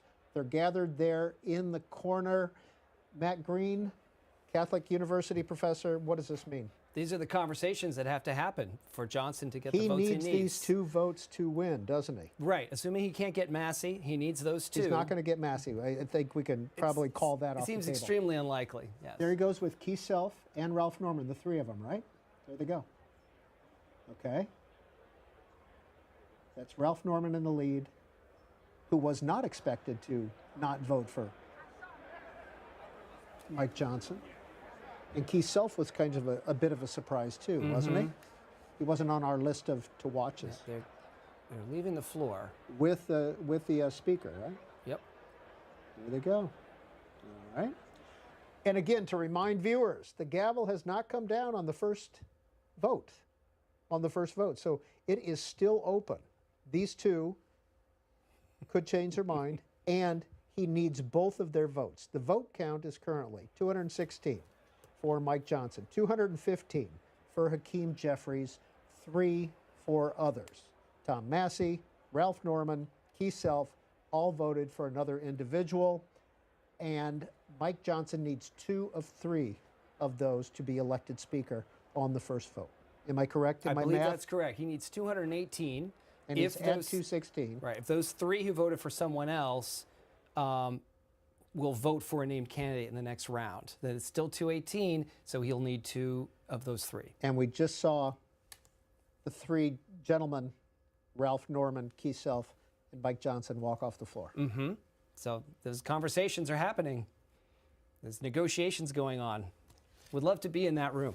Well, I'll tell you, the reason we have are able to get some of these shots that we're getting is because C-SPAN cameras are on the floor. The Speaker is allowed C-SPAN cameras to be at the opening of the Congress. Usually we do not control the cameras. They're controlled by the House of Representatives. But today we have that option.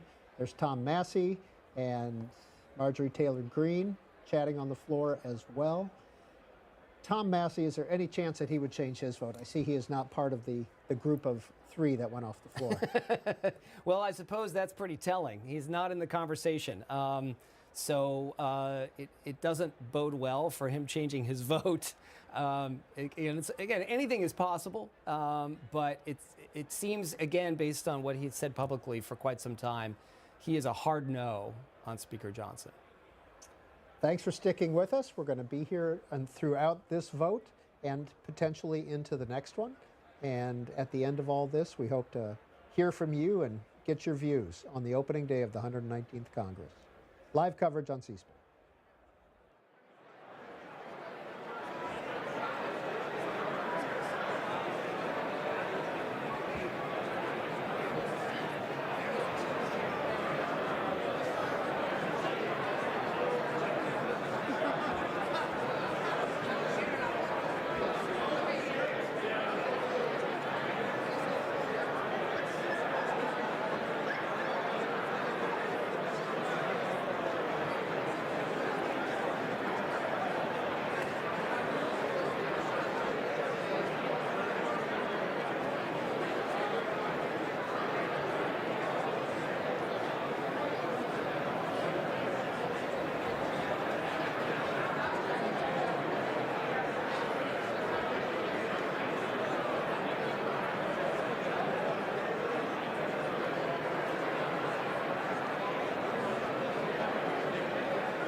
right, you're watching live coverage of the opening day of the 119th Congress. Still on the first vote for Speaker. You can see the results there on the screen, or you could have.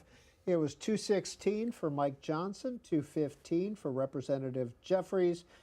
3 Republicans voted for somebody else. And as we await either for the gavel to come down and the second vote to start, or some members to change their minds, we want to take some phone calls and hear your voices on what you've seen so far the opening day. 202 is the area code for all of our numbers. 748-8000 for Democrats, 748-8001 for Republicans, 748-8002 for Independents. We'll begin taking those calls in just a minute. We also have on the set with us Matthew Green. He's a politics professor at Catholic University, the author of the book, The Speaker of the House. You've written a couple of other books as well, haven't you? Mm-hmm. Yeah, so I wrote a book, Underdog Politics, about the minority party, and also a book about the House Freedom Caucus as well. And what did you say in that book? What was your conclusion? Well, there's a lot of things I say about them, but if I had to summarize it, I'd say that it explains why members would be willing to join forces and challenge their own party leaders. And it's a combination of factors. But the main thing is that even if they don't win votes, they gain other things, political wins or even sometimes policy wins by doing that. All right, so we're at 216, 215. As the math is now, Mike Johnson needs 218 to be elected. Tom Massey voted for Tom Emmer. Ralph Norman voted for Jim Jordan. Keith Self voted for Byron Donalds. We just saw Mike Johnson and Ralph Norman and Keith Self walk off the floor of the House just a few minutes ago. We've been playing with the math here. All right, what's the latest scenario that you came up with? So remember that to be Speaker, you need more votes than anyone else, which is what Johnson has. But you also need an absolute majority of all the votes cast for a named individual. So at this point, because everyone's voted for a named individual, Johnson needs 218 votes. But if those 3 Republicans, one of them decides, yes, I'll vote for Johnson, but the other 2 just can't bring themselves to do it, but one of those other 2 instead doesn't vote or votes present, then the denominator changes and Johnson needs 217 votes, not 218. And so in that one case, votes for Johnson. Mike one Johnson. More votes for Johnson, so One he goes votes to present. 217. One votes present, and the other, probably Tom Massey, votes for a third candidate. Because that third person didn't vote or voted present, now Johnson, by my math, needs 217, not 218, and he would be elected Speaker. And we've been following, the camera's been following Ralph Norman, Republican of South Carolina, around. He's the gentleman bent over having a conversation. So he is back on the floor. And there's Keith Self, the other of the 3, one of the 3 who voted for somebody else. Keith Self voted for his colleague, Byron Donalds, to be Speaker. So there's Ralph and Mike Johnson. Heading to the floor, heading to the well.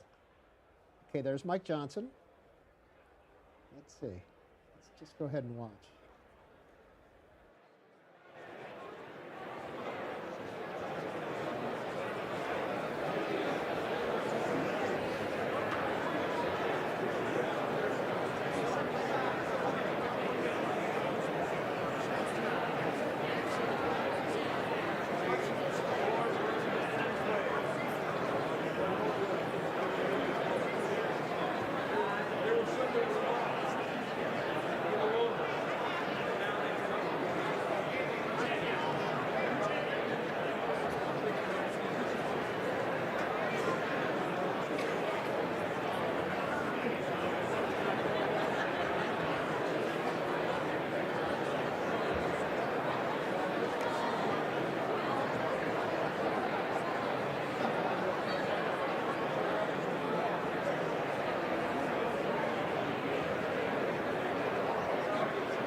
we see Ralph Norman, Keith Self, who did not vote for Mike Johnson, 2 Republicans down in the well talking to the clerk.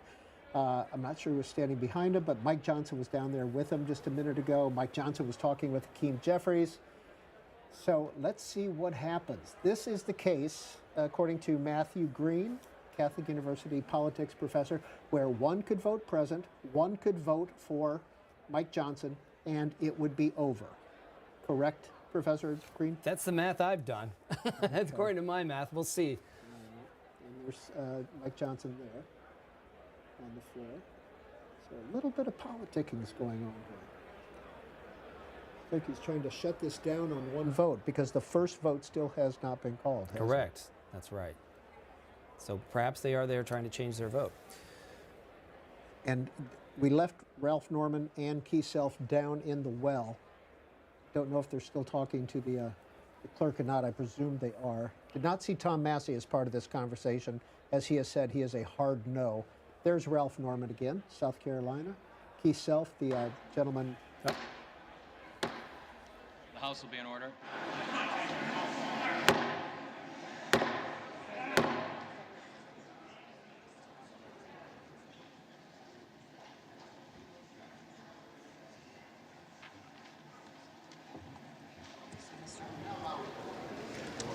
Mr. Norman is recorded as Jordan.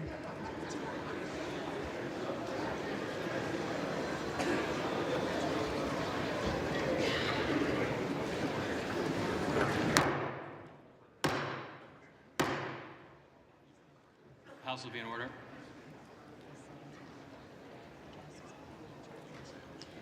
Mr. Norman Johnson.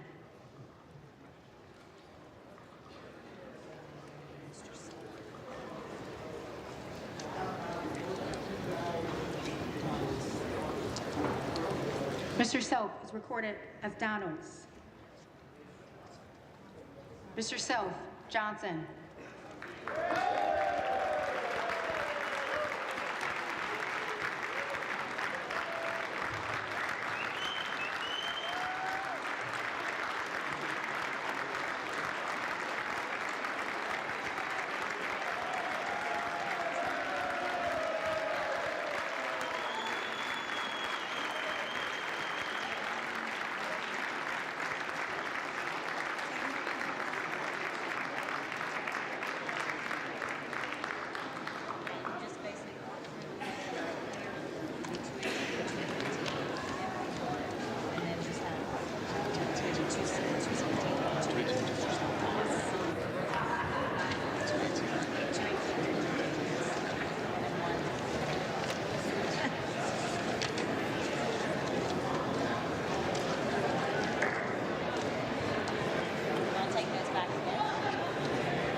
Well, it looks like Mike Johnson has the votes to be Speaker, with Ralph Norman and Keith Self changing their votes from their first vote to Mike Johnson. The total is now 218 to 215. 218 was needed for a majority of 434 members present and voting.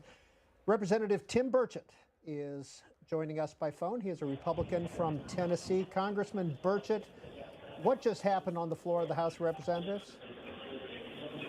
Well, you had 2 members. One had voted for Jim Jordan. I think the other one voted for Byron Donalds, and they just flipped their vote. There was a question of whether the vote had been called or not, and so I guess they decided.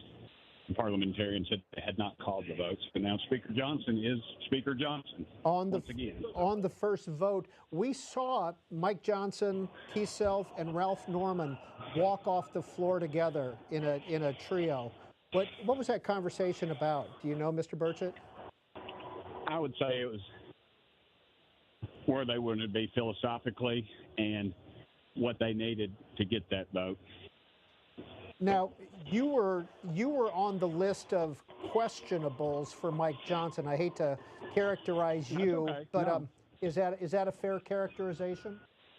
That's a very fair characterization. And I prayed you, about it, and I figured out what I needed to do. why did you support Mike Johnson on the first ballot? Because he's never lied to me, and I know where he's at philosophically. We just need to support him more in the conservative causes. And I think he's going to be a great speaker. Tim Burchett, Republican of Tennessee, we appreciate your spending a minute with us. The House is back in session. Of which the Honorable Mike Johnson of the state of Louisiana has received 218.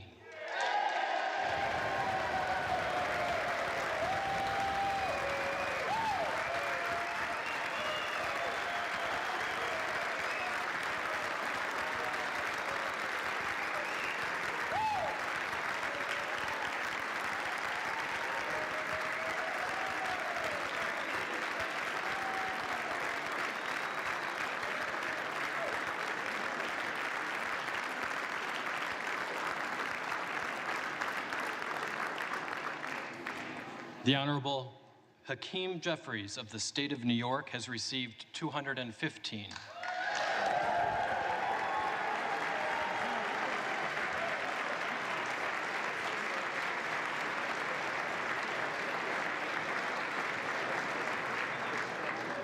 And the Honorable Tom Emmer of the state of Minnesota has received 1.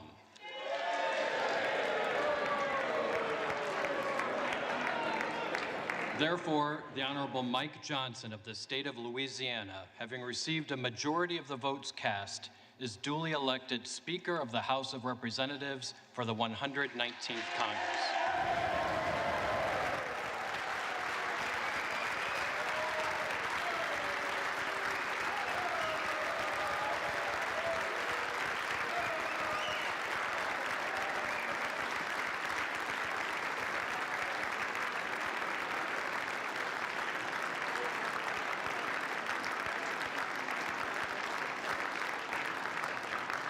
The clerk appoints the following committee to escort the Speaker-elect to the chair.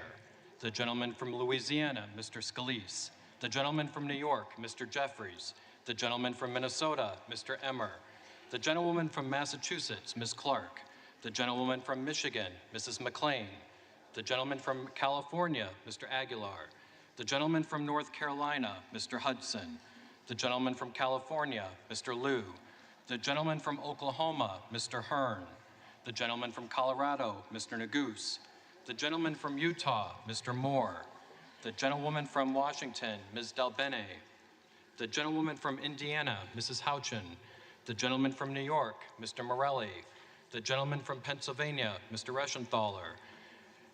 The gentlewoman from Michigan, Mrs. Dingle. And the members of the Louisiana delegation, Mr. Higgins, Ms. Letlow, Mr. Carter, and Mr. Fields. The committee will retire from the chamber to escort the Speaker-elect to the chair.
And you're watching live coverage of the opening day of the 119th Congress. It's January 3rd, which is a constitutional date when Congress, the new Congress, has to elect a speaker and go into business. Mike Johnson has been elected speaker 218 to 215 to 1. He got the majority of 434 members. That is the full Congress right now. The full Congress is actually 435 members, but Matt Gaetz, who did get reelected from his district in Florida, chose not to be sworn in, so he is not in the Congress as of right now. Coming up in just a minute, Mike Johnson will be escorted down to the dais, and he will be introduced by Hakeem Jeffries, the Democratic leader who came in second place when it comes to being speaker, by only 3 votes. So then we will hear from Mike Johnson after he is sworn in as Speaker of the House by the clerk. Mike Johnson will make a speech. He will swear in all the members-elect. There is technically no member of Congress right now until the Speaker gets sworn in, and he can swear in all 434 other members. 219 Republicans, 215 Democrats. That's what's going to be happening this afternoon. The drama or the process of electing a speaker has concluded on one vote. It did take about 2 hours. We started this process at about 12:45 Eastern time, and it was 2:36 when they finally declared Mike Johnson to be the speaker, and that was on one vote. Matt Green is with Catholic University, a politics professor. Professor Green, what's your assessment of what's happened so far this afternoon? Certainly it hasn't been as wild and drawn out as the last effort to elect a speaker after a new Congress in 2023. But at the same time, what we're seeing is a consequence of a very, very narrow majority that Republicans have, and the difficulty that both parties, but especially House Republicans, have had in keeping unified. When you have a very tiny majority on a vote where you're not going to get any votes from the other party, you've got to have everybody voting together. And it only in this case takes a handful to say no, to prevent or at least delay the selection of a speaker from the majority party. And if you are just joining us, the vote had stood at 216 to 215. 418 was needed. 3 members voted for other people. Tom Massey, who promised that he was not going to vote for Mike Johnson all along, so he was already taken out of the equation, but he voted for the majority whip, Tom Emmer.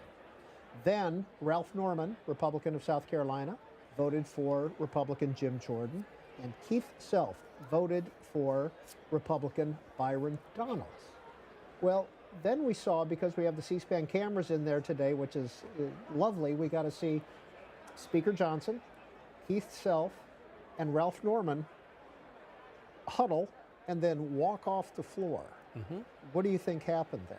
Well, we had heard from a congressman about what he thought happened. Tim Burchett. Yep, and so I think what Burchett said makes sense, which is that there was a conversation about what it is they need, what is it they want. And it could be anything from just a general promise to be a certain kind of speaker to something very specific. It can be bringing a bill to the floor. It could even be committee assignments. Who knows? I think we'll probably find out in the days ahead what that conversation was and what promises, if any, were made by Johnson.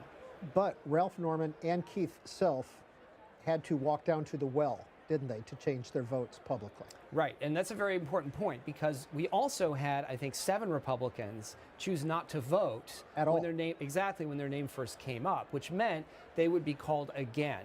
And so when their names were called again, they then said, I'll vote for Speaker Johnson. But because those 3 had voted, well, 2 of the 3, Massey never changed his vote, but the other 2 voted for a named candidate, they needed to go to the well and ask the clerk to change their vote, which is in some ways just a routine process. But if watching on C-SPAN, they had to walk down. The clerk had to say what their names were, how they originally voted, how they were going to change their vote. So it takes a bit more of an effort, and that's why Johnson had to go to the back room and have a conversation with them. I remember, and maybe you are too young to remember this, but it was in '94, I believe it was. Bill Clinton was president. Marjorie Margolis Mizvinsky, cast a vote on a budget tax bill. And she was basically sent down. They left, the Democrats were in control. They left the floor open, and she had to walk down to change her vote, and did not win re-election after she changed her vote in support of this tax bill. So it's a very public way to cast a vote, isn't it? It is a public way, yeah. So that was that 1993 budget vote, and when she voted for the bill as a whole, after waiting a long time as a holdout, the Republicans basically chanted, bye-bye. You're leaving after the next election. You do remember that. Right. So these two Republicans who switched their vote, they may have made their party in the House happy, the conference happy, but if they have constituents who didn't want them to vote for Johnson, they're going to have to explain why they chose to go to the well and actually change their vote. And so that's why, I think you generally don't want to do that if you can avoid it, because it does put a great deal of attention, a spotlight on why you chose to change your vote. And both Keith Self and Ralph Norman, as well as Tom Massey, at least historically, are from very, very safe districts. Yes, but the politics that we have now, safe means safe from the other party, but not necessarily safe in a primary election. So that is where you still have to worry as an incumbent that you could lose re-election. Who was the longest serving speaker? Do you know offhand? The longest serving speaker was Sam Rayburn, who first became speaker in 1941 and then served off and on until his death in 1961.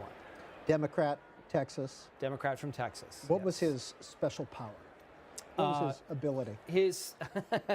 Well, he had a lot of special powers, but he was a very good fit for the nature of the House and the Democratic caucus at the time. He was very good at negotiating. He was very good at sort of balancing the different wings of his party. He had a northern liberal wing and a southern conservative wing. Part of that was discussions and conversation. Part of it was making sure that the southern wing had sufficient influence in terms of sitting on committees and being chairs of committees. It also meant keeping certain things off the House floor that would divide his party, particularly civil rights, until, not in his entire speakership, but for much of his speakership, trying to avoid the kind of public fights that would divide the party and give the minority Republicans leverage. There was a speaker in the 1920s who was married to Alice Roosevelt Longworth. Mm-hmm. Joseph Longworth. Mm-hmm. Buildings were named after him, right? Nicholas Longworth. Nicholas Longworth, right. Yes. Was he an impactful speaker? He was. He didn't serve as long as folks like Rayburn, or I should mention also Pelosi, also served as speaker for quite a long time. But in terms of his ability to govern the House, he was fairly adept at it. He also, interestingly, was part of negotiations for a protracted battle for speaker in the 1920s. Not his race for speaker, but for, I believe it was Gillette was the Republican nominee, and there were a progressive bloc in the Republican conference who didn't want to vote for him. So he was part of the negotiations to try to get them successfully to vote for the Republican nominee.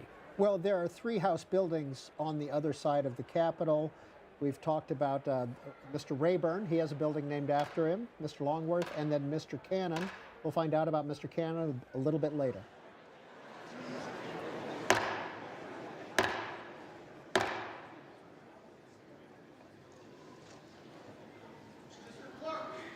Speaker-elect Johnson from the state of Louisiana.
Speaker Johnson, Speaker Emerita Pelosi, it's great to see you back in the chamber.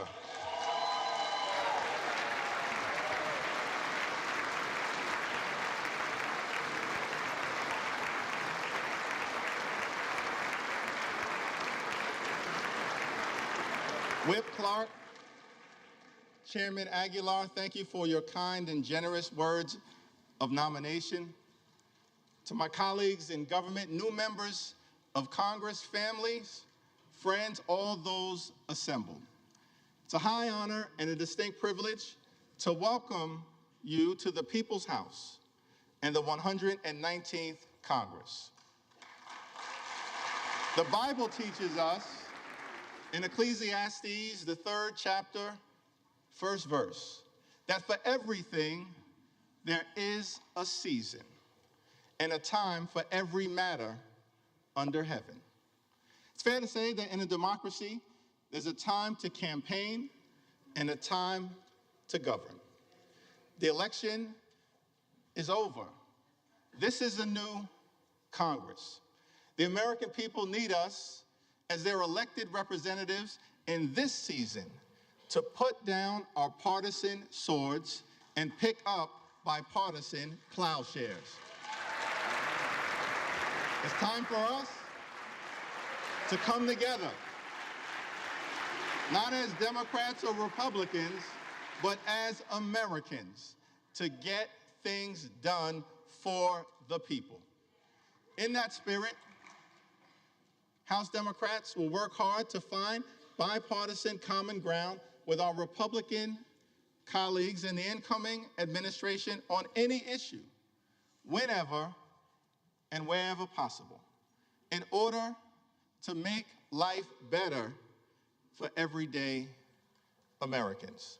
For far too long in this country, the cost of living has gone up, but the size of the middle class has come down.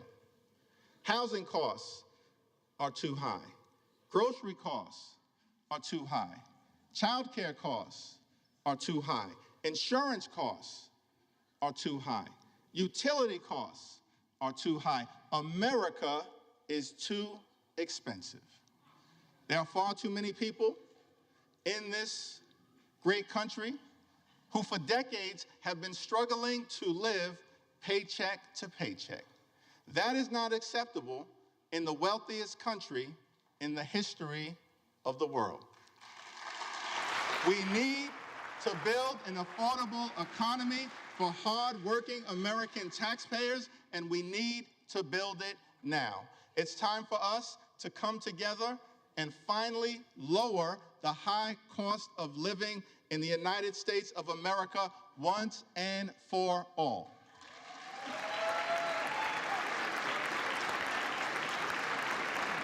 And we will work with anyone of any party to get that done. We will work with anyone to secure our borders, and we will work with anyone to fix our broken immigration system in a comprehensive and bipartisan manner. At the same period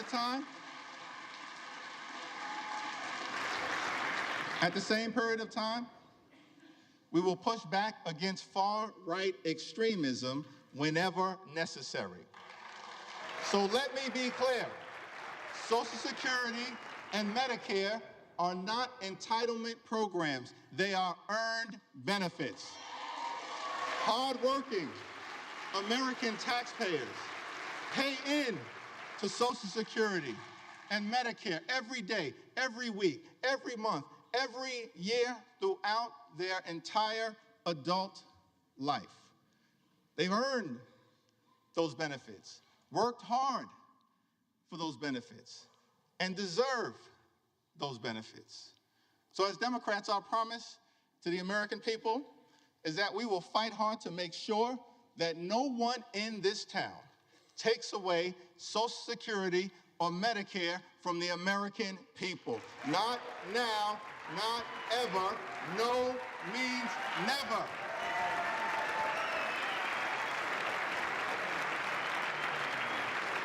Our position is that it is not acceptable to cut Social Security, cut Medicare, cut Medicaid, cut veterans' benefits, or cut nutritional assistance from children and families in order to pay for massive tax breaks for billionaires and wealthy corporations. House Democrats will fight hard to protect working class Americans and the things that matter to them, not the wealthy, the well-off, and the well-connected. Keep your hands off Social Security and Medicare.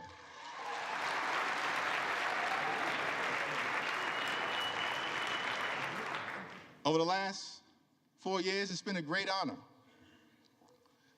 for us to work alongside President Joe Biden and Vice President Kamala Harris, whose administration rescued the economy from a once-in-a-century pandemic, delivered historic infrastructure investments, created more than 15 million good-paying jobs, enacted common-sense gun safety legislation for the first time in 30 years, provided life-sustaining health insurance to veterans suffering from toxic exposure, championed the largest investment in combating the climate crisis in the history of the world, which we will defend, and brought down the high price of life-saving prescription drugs for millions of Americans. Thank you, President Biden and Vice President Harris, for your powerful, principled, and purposeful public service.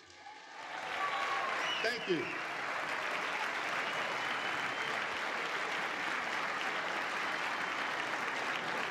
Two months ago, the American people elected Donald Trump as the 47th President of the United States of America.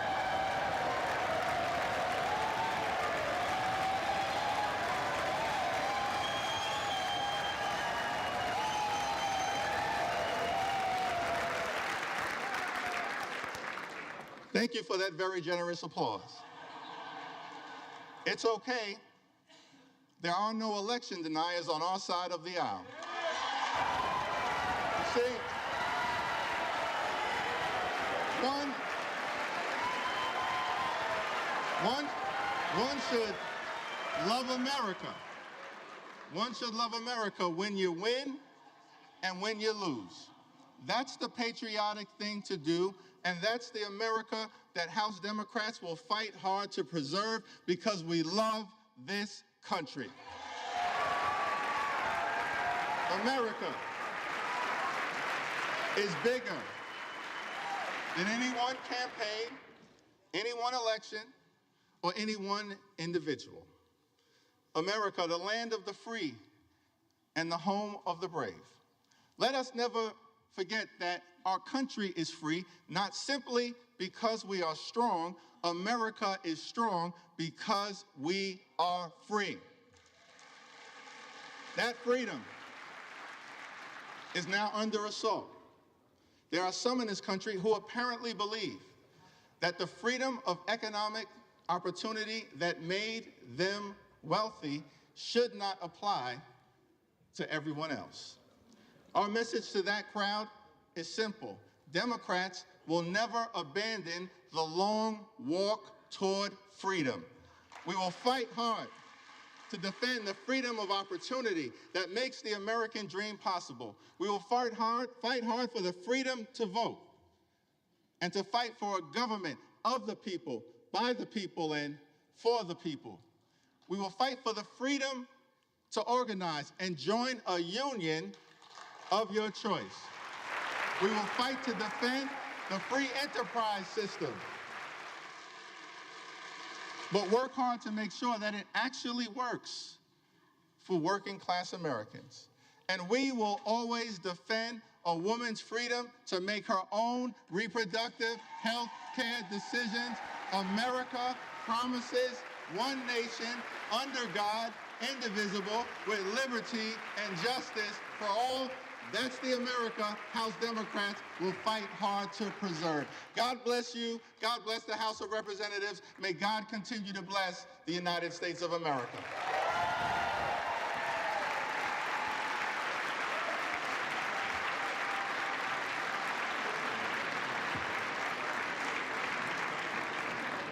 It is now my responsibility to present the gavel to the gentleman from the great state of Louisiana, the son of a firefighter, a God-fearing man, a husband, and a loving father of four, the 56th Speaker of the United States House of Representatives, the Honorable Mike Johnson.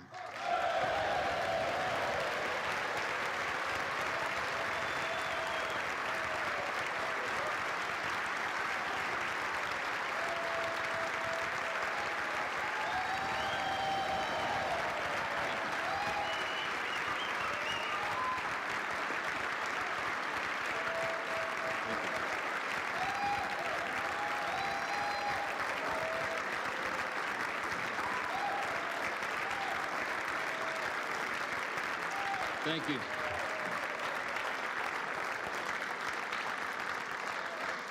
Thank you so much. Thank you, Leader Jeffries, all of our treasured colleagues here in the House. I'm grateful for this nomination. I'm grateful for this election, for the confidence this chamber has placed in me. It is the great honor of my life to serve this body with all of you.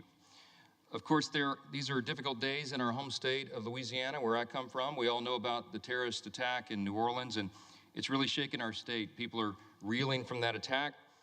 It took the lives of 14 innocent people, and it injured dozens more. And I wanted to begin appropriately today. If we could, I'd ask you all to join me in a moment of silence for the victims of this horrific act.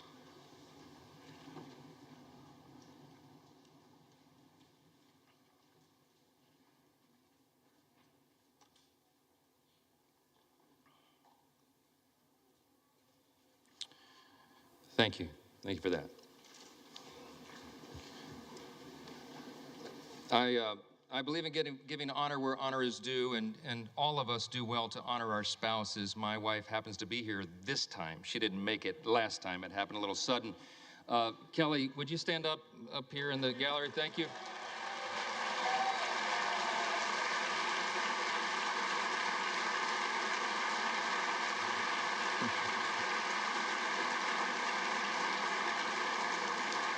And we have our four children here, Hannah, Abby, Jack, and Will. We all stand up just really quickly. Come on.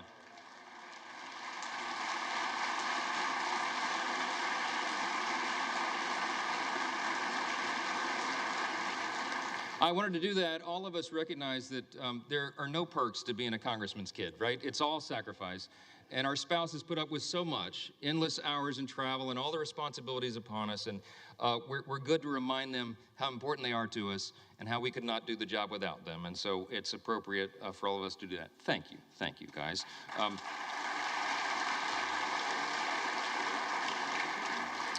This is a momentous time in the nation of the history of our nation. It really is. And as members of the 119th Congress, we are stewards of the great American Revolution that began almost exactly now 250 years ago, 1775 and 1776.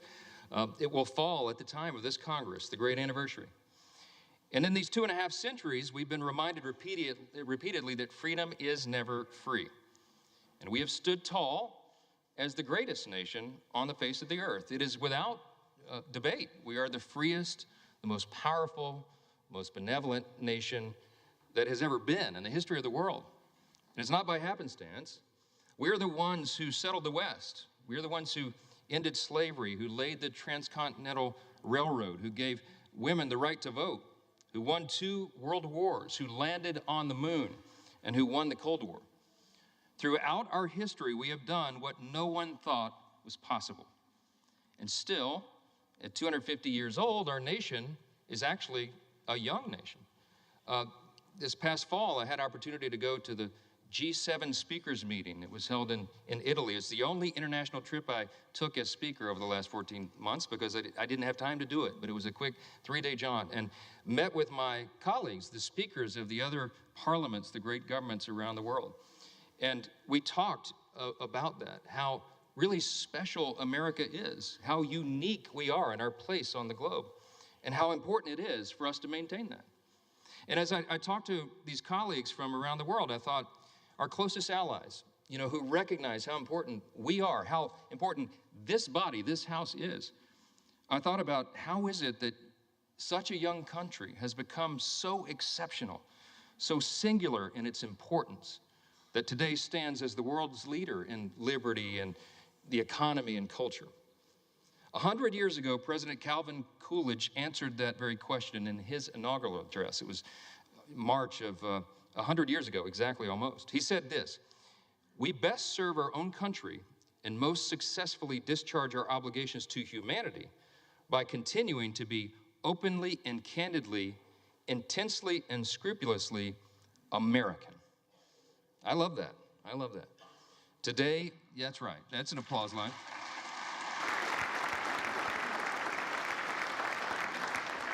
Today, my friends, our nation is the envy of the world. Why? Because we have been marked by a spirit and a people who are explicitly that. We are explicitly American. We don't try to be like other nations, and we recognize that a strong America is good for the entire world. And everybody around the globe knows that. That's right.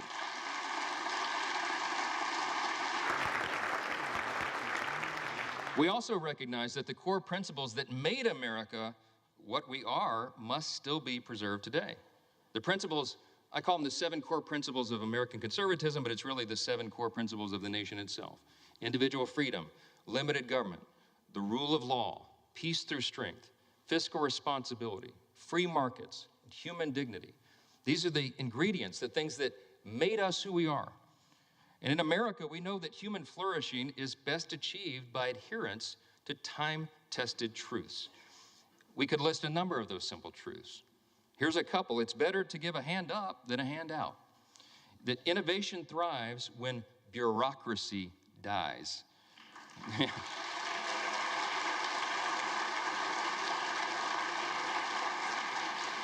The simple truth that it is parents and families and not administrators that must be in charge of their children's education.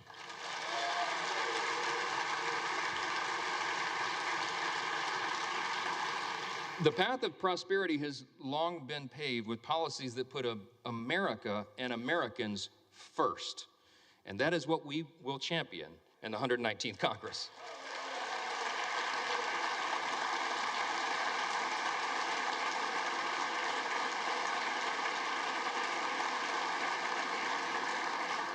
We have a mandate, and that was shown in the election cycle. The people want an America First agenda. They do. Sadly, for the past 4 years of divided government, too many politicians in Washington have done the opposite. Open borders and overregulation have destroyed our cities and stifled innovation. Inflation and weak leadership have left Americans poorer, and they have placed our country in a perilous position. That's right. But in recent months, we've witnessed something happening, something that's really remarkable, a political moment in our modern history, a groundswell of Americans from every state, race, and religion who now demand that we put the interest of Americans first again, and we will, and we will.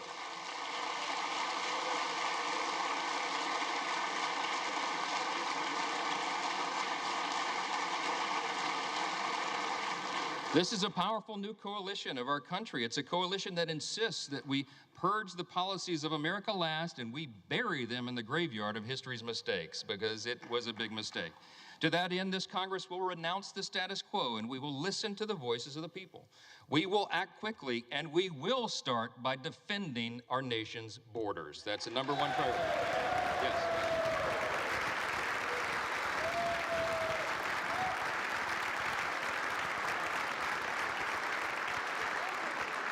In coordination with President Trump, this Congress will give our border and immigration enforcement agents the resources that they need to do their job. We will secure the border, we will deport dangerous, criminal, illegal aliens, and finally finish building the border wall.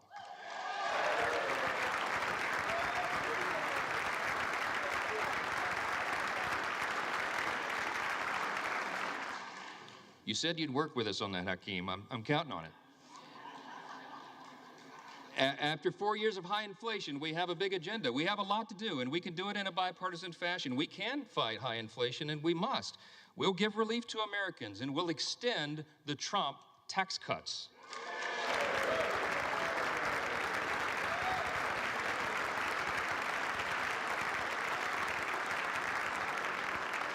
We're going to protect our industries from one-sided trade deals, and we're going to bring overseas investments back to America's shores.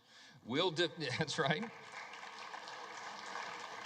We'll defeat the harmful effects of inflation, and we'll make life affordable again for America's hardworking people.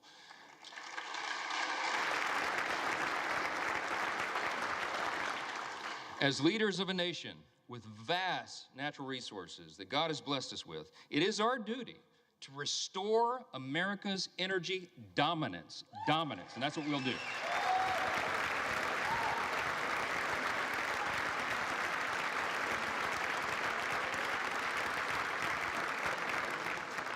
We have to apply common sense. We have to stop the attacks on liquefied natural gas, pass legislation to eliminate the Green New Deal, that funding.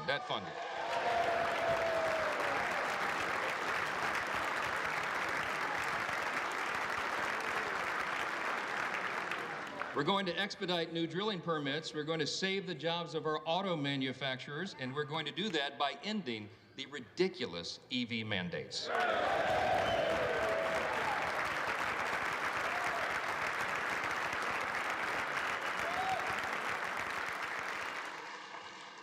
And as heirs to the American Revolution and the descendants of patriots who defied tyranny, in the coming months, we are going to pass legislation to roll back the totalitarian fourth branch of government known as the administrative state.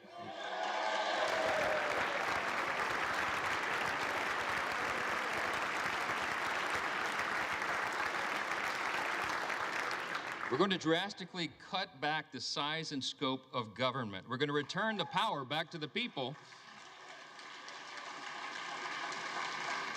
And in coordination with President Trump and his administration, we are going to create a leaner, faster, and more efficient federal workforce. We need to do that. Our people do not deserve to be ruled by millions of bureaucrats they've never voted for, never met, and can never hold accountable. They deserve a government that is led by those they've elected to lead. That is how Article 1 is supposed to work. That was the idea of the Congress, and we will return to that principle. The American people have called on us to reject business as usual and throw out the status quo. We must and we will heed their call.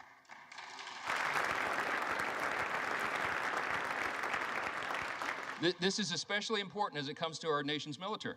For too long, the Washington establishment has sought to appease and accommodate our nation's adversaries.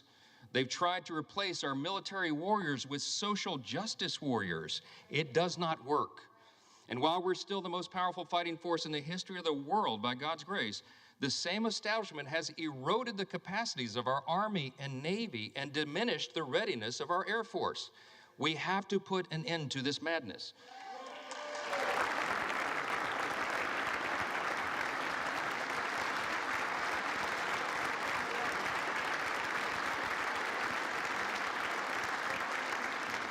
My friends and my colleagues, I think we should all unite in this idea. It is time now to reinstate fear in our enemies, refocus our mission on lethality, and realign our commitment to peace through strength right now.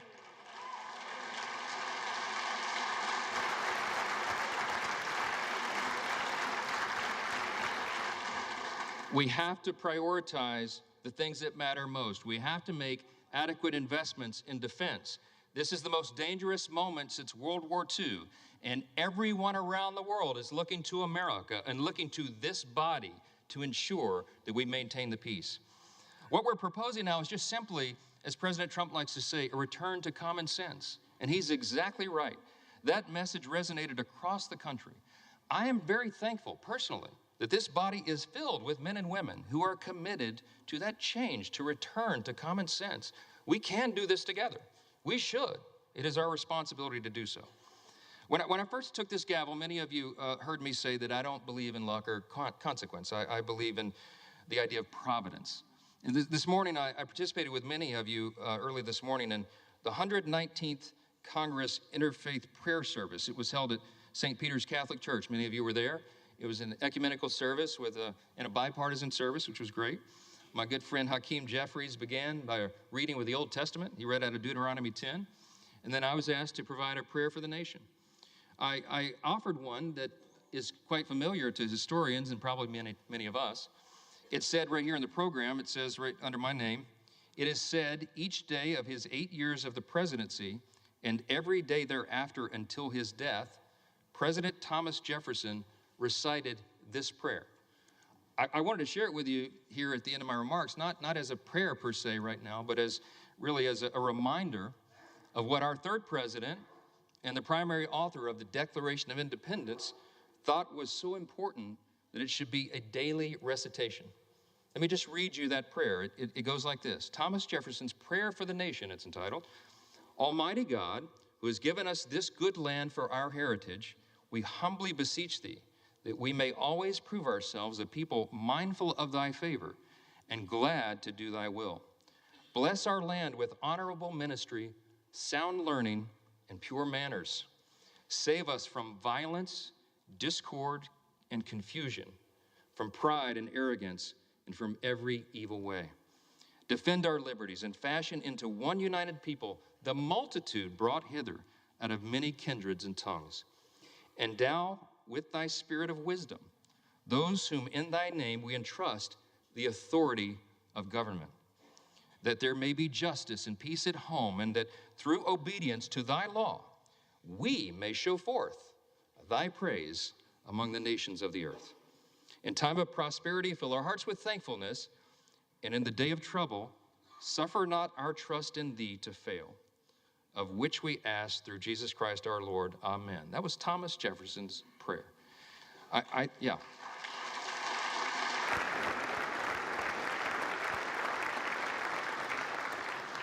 Suffer not our trust in thee to fail. We will not fail. We cannot fail. We are all in this together. Our nation is counting on us to band together and solve these problems and get this done. I've said before that I believe God has elevated each one of you, this is my belief, to your positions of leadership. And it's an act of providence that you've all been placed in your specific roles in this specific moment at this historic time, at the 250-year inflection point of the greatest nation in the history of the world. It is no small thing. We're also witnesses to the providence that spared our incoming president, President Trump, from the assassin's bullet, remarkable as that was, and to the new coalition of Americans that has risen from every creed, color, and cul-de-sac who want us to put America first. Our people are asking for a thriving economy and a rebuilt middle class and strong borders and a strong military, and we can deliver that. See, these objectives and these aims don't have an R or a D behind them. They have a USA. That's what we're about.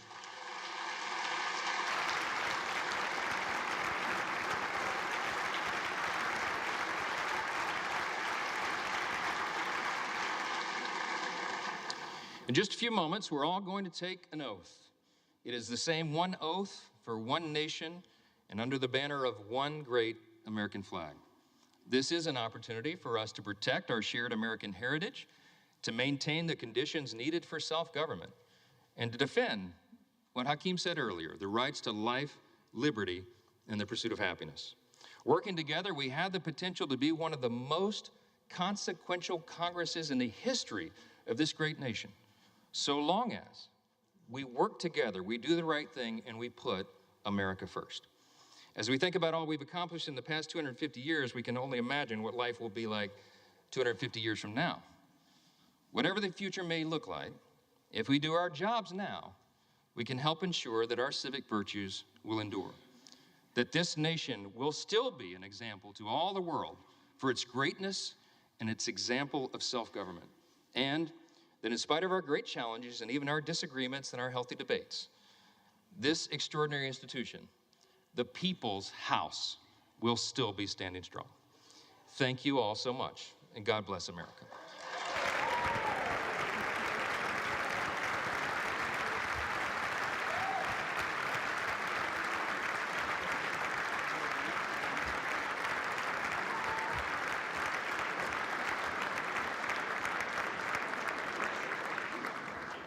So as the sequence of events requires, I am now ready to take the oath of office. I ask the Dean of the House of Representatives, the Honorable Harold Rogers of Kentucky, to administer the oath.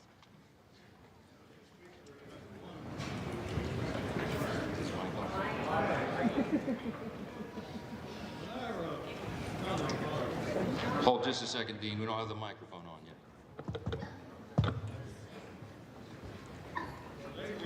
Celebrate our shared American self-rule. When our founding fathers rejected calls for an American king and chose a bold and innovative government of self-rule, it was met by opposition, understandably, by the world's kings. They said, "You can't govern yourself. You need a king to direct the country." They said, "It's only a dream, self-rule." The founding fathers said, "You're right. It's the American dream." And thus, our founders said that we should move on our own with our own leadership. The Speaker of the House is the critical protector and promoter of self-rule, the keeper of the dream, if you will. And we've elected this man from Louisiana to carry on our bold experiment in democracy and self-rule. So, sir, if you're ready to assume this awesome responsibility, please raise your right hand. Do you solemnly swear that you will support and defend the Constitution of the United States against all enemies, foreign and domestic, that you will bear true faith and allegiance to the same, that you take this obligation freely, that you take this obligation without any mental reservation or purpose of evasion, and that you will well and faithfully discharge the duties of the office on which you're about to enter, so help you God? I do. Congratulations, Mr. Speaker. Well done. Thank you.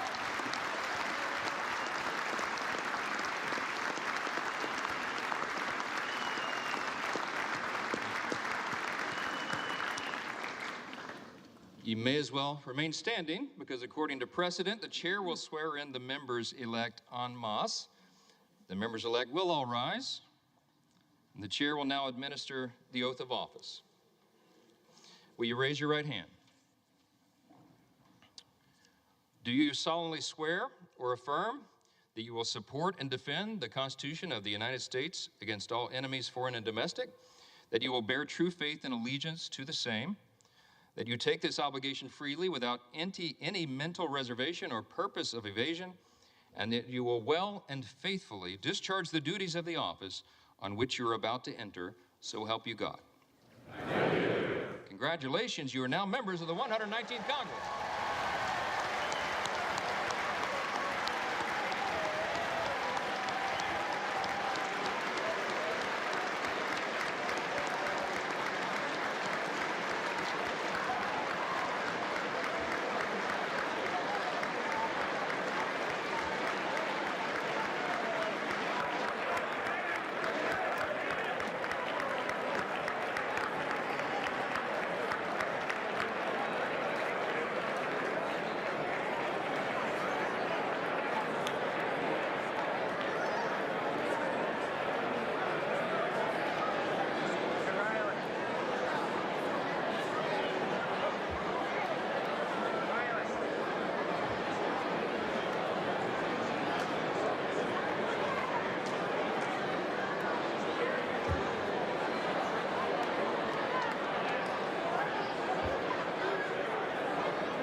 And you're watching live coverage of the 119th Congress opening day. The Congress has now been sworn in. There are 434 members of the Congress. There is a Speaker of the House elected on one ballot. That one ballot took about 2 hours, though, and that is Speaker Mike Johnson from Bossier City, Louisiana. He has been reelected. Hakeem Jeffries is the leader of the Democrats. So one vote got Speaker Johnson elected. It was a little bit dramatic at times. The vote was left open. It was 216 to 215 in favor of Mike Johnson. He needed 218 to win. And one person voted for somebody else, and that was Tom Massey, Republican of Kentucky. So the vote was left open. Two votes, two people, Ralph Norman and Keith Self, had voted for other members of Congress. They and Speaker Johnson were huddled on the floor. We were able to see that because C-SPAN has its cameras there today. And they walked off the floor. And according to all sources, or several sources, they got a phone call from Donald Trump. And Ralph Norman and Keith Self then came to the well of the floor and changed their votes, their original votes, and voted for Mike Johnson. Mike Johnson became Speaker of the House on the first ballot. Now, Keith Self is a Republican from Texas. Here is what he tweeted out afterwards on X. He said that my sole focus was advancing the Trump agenda.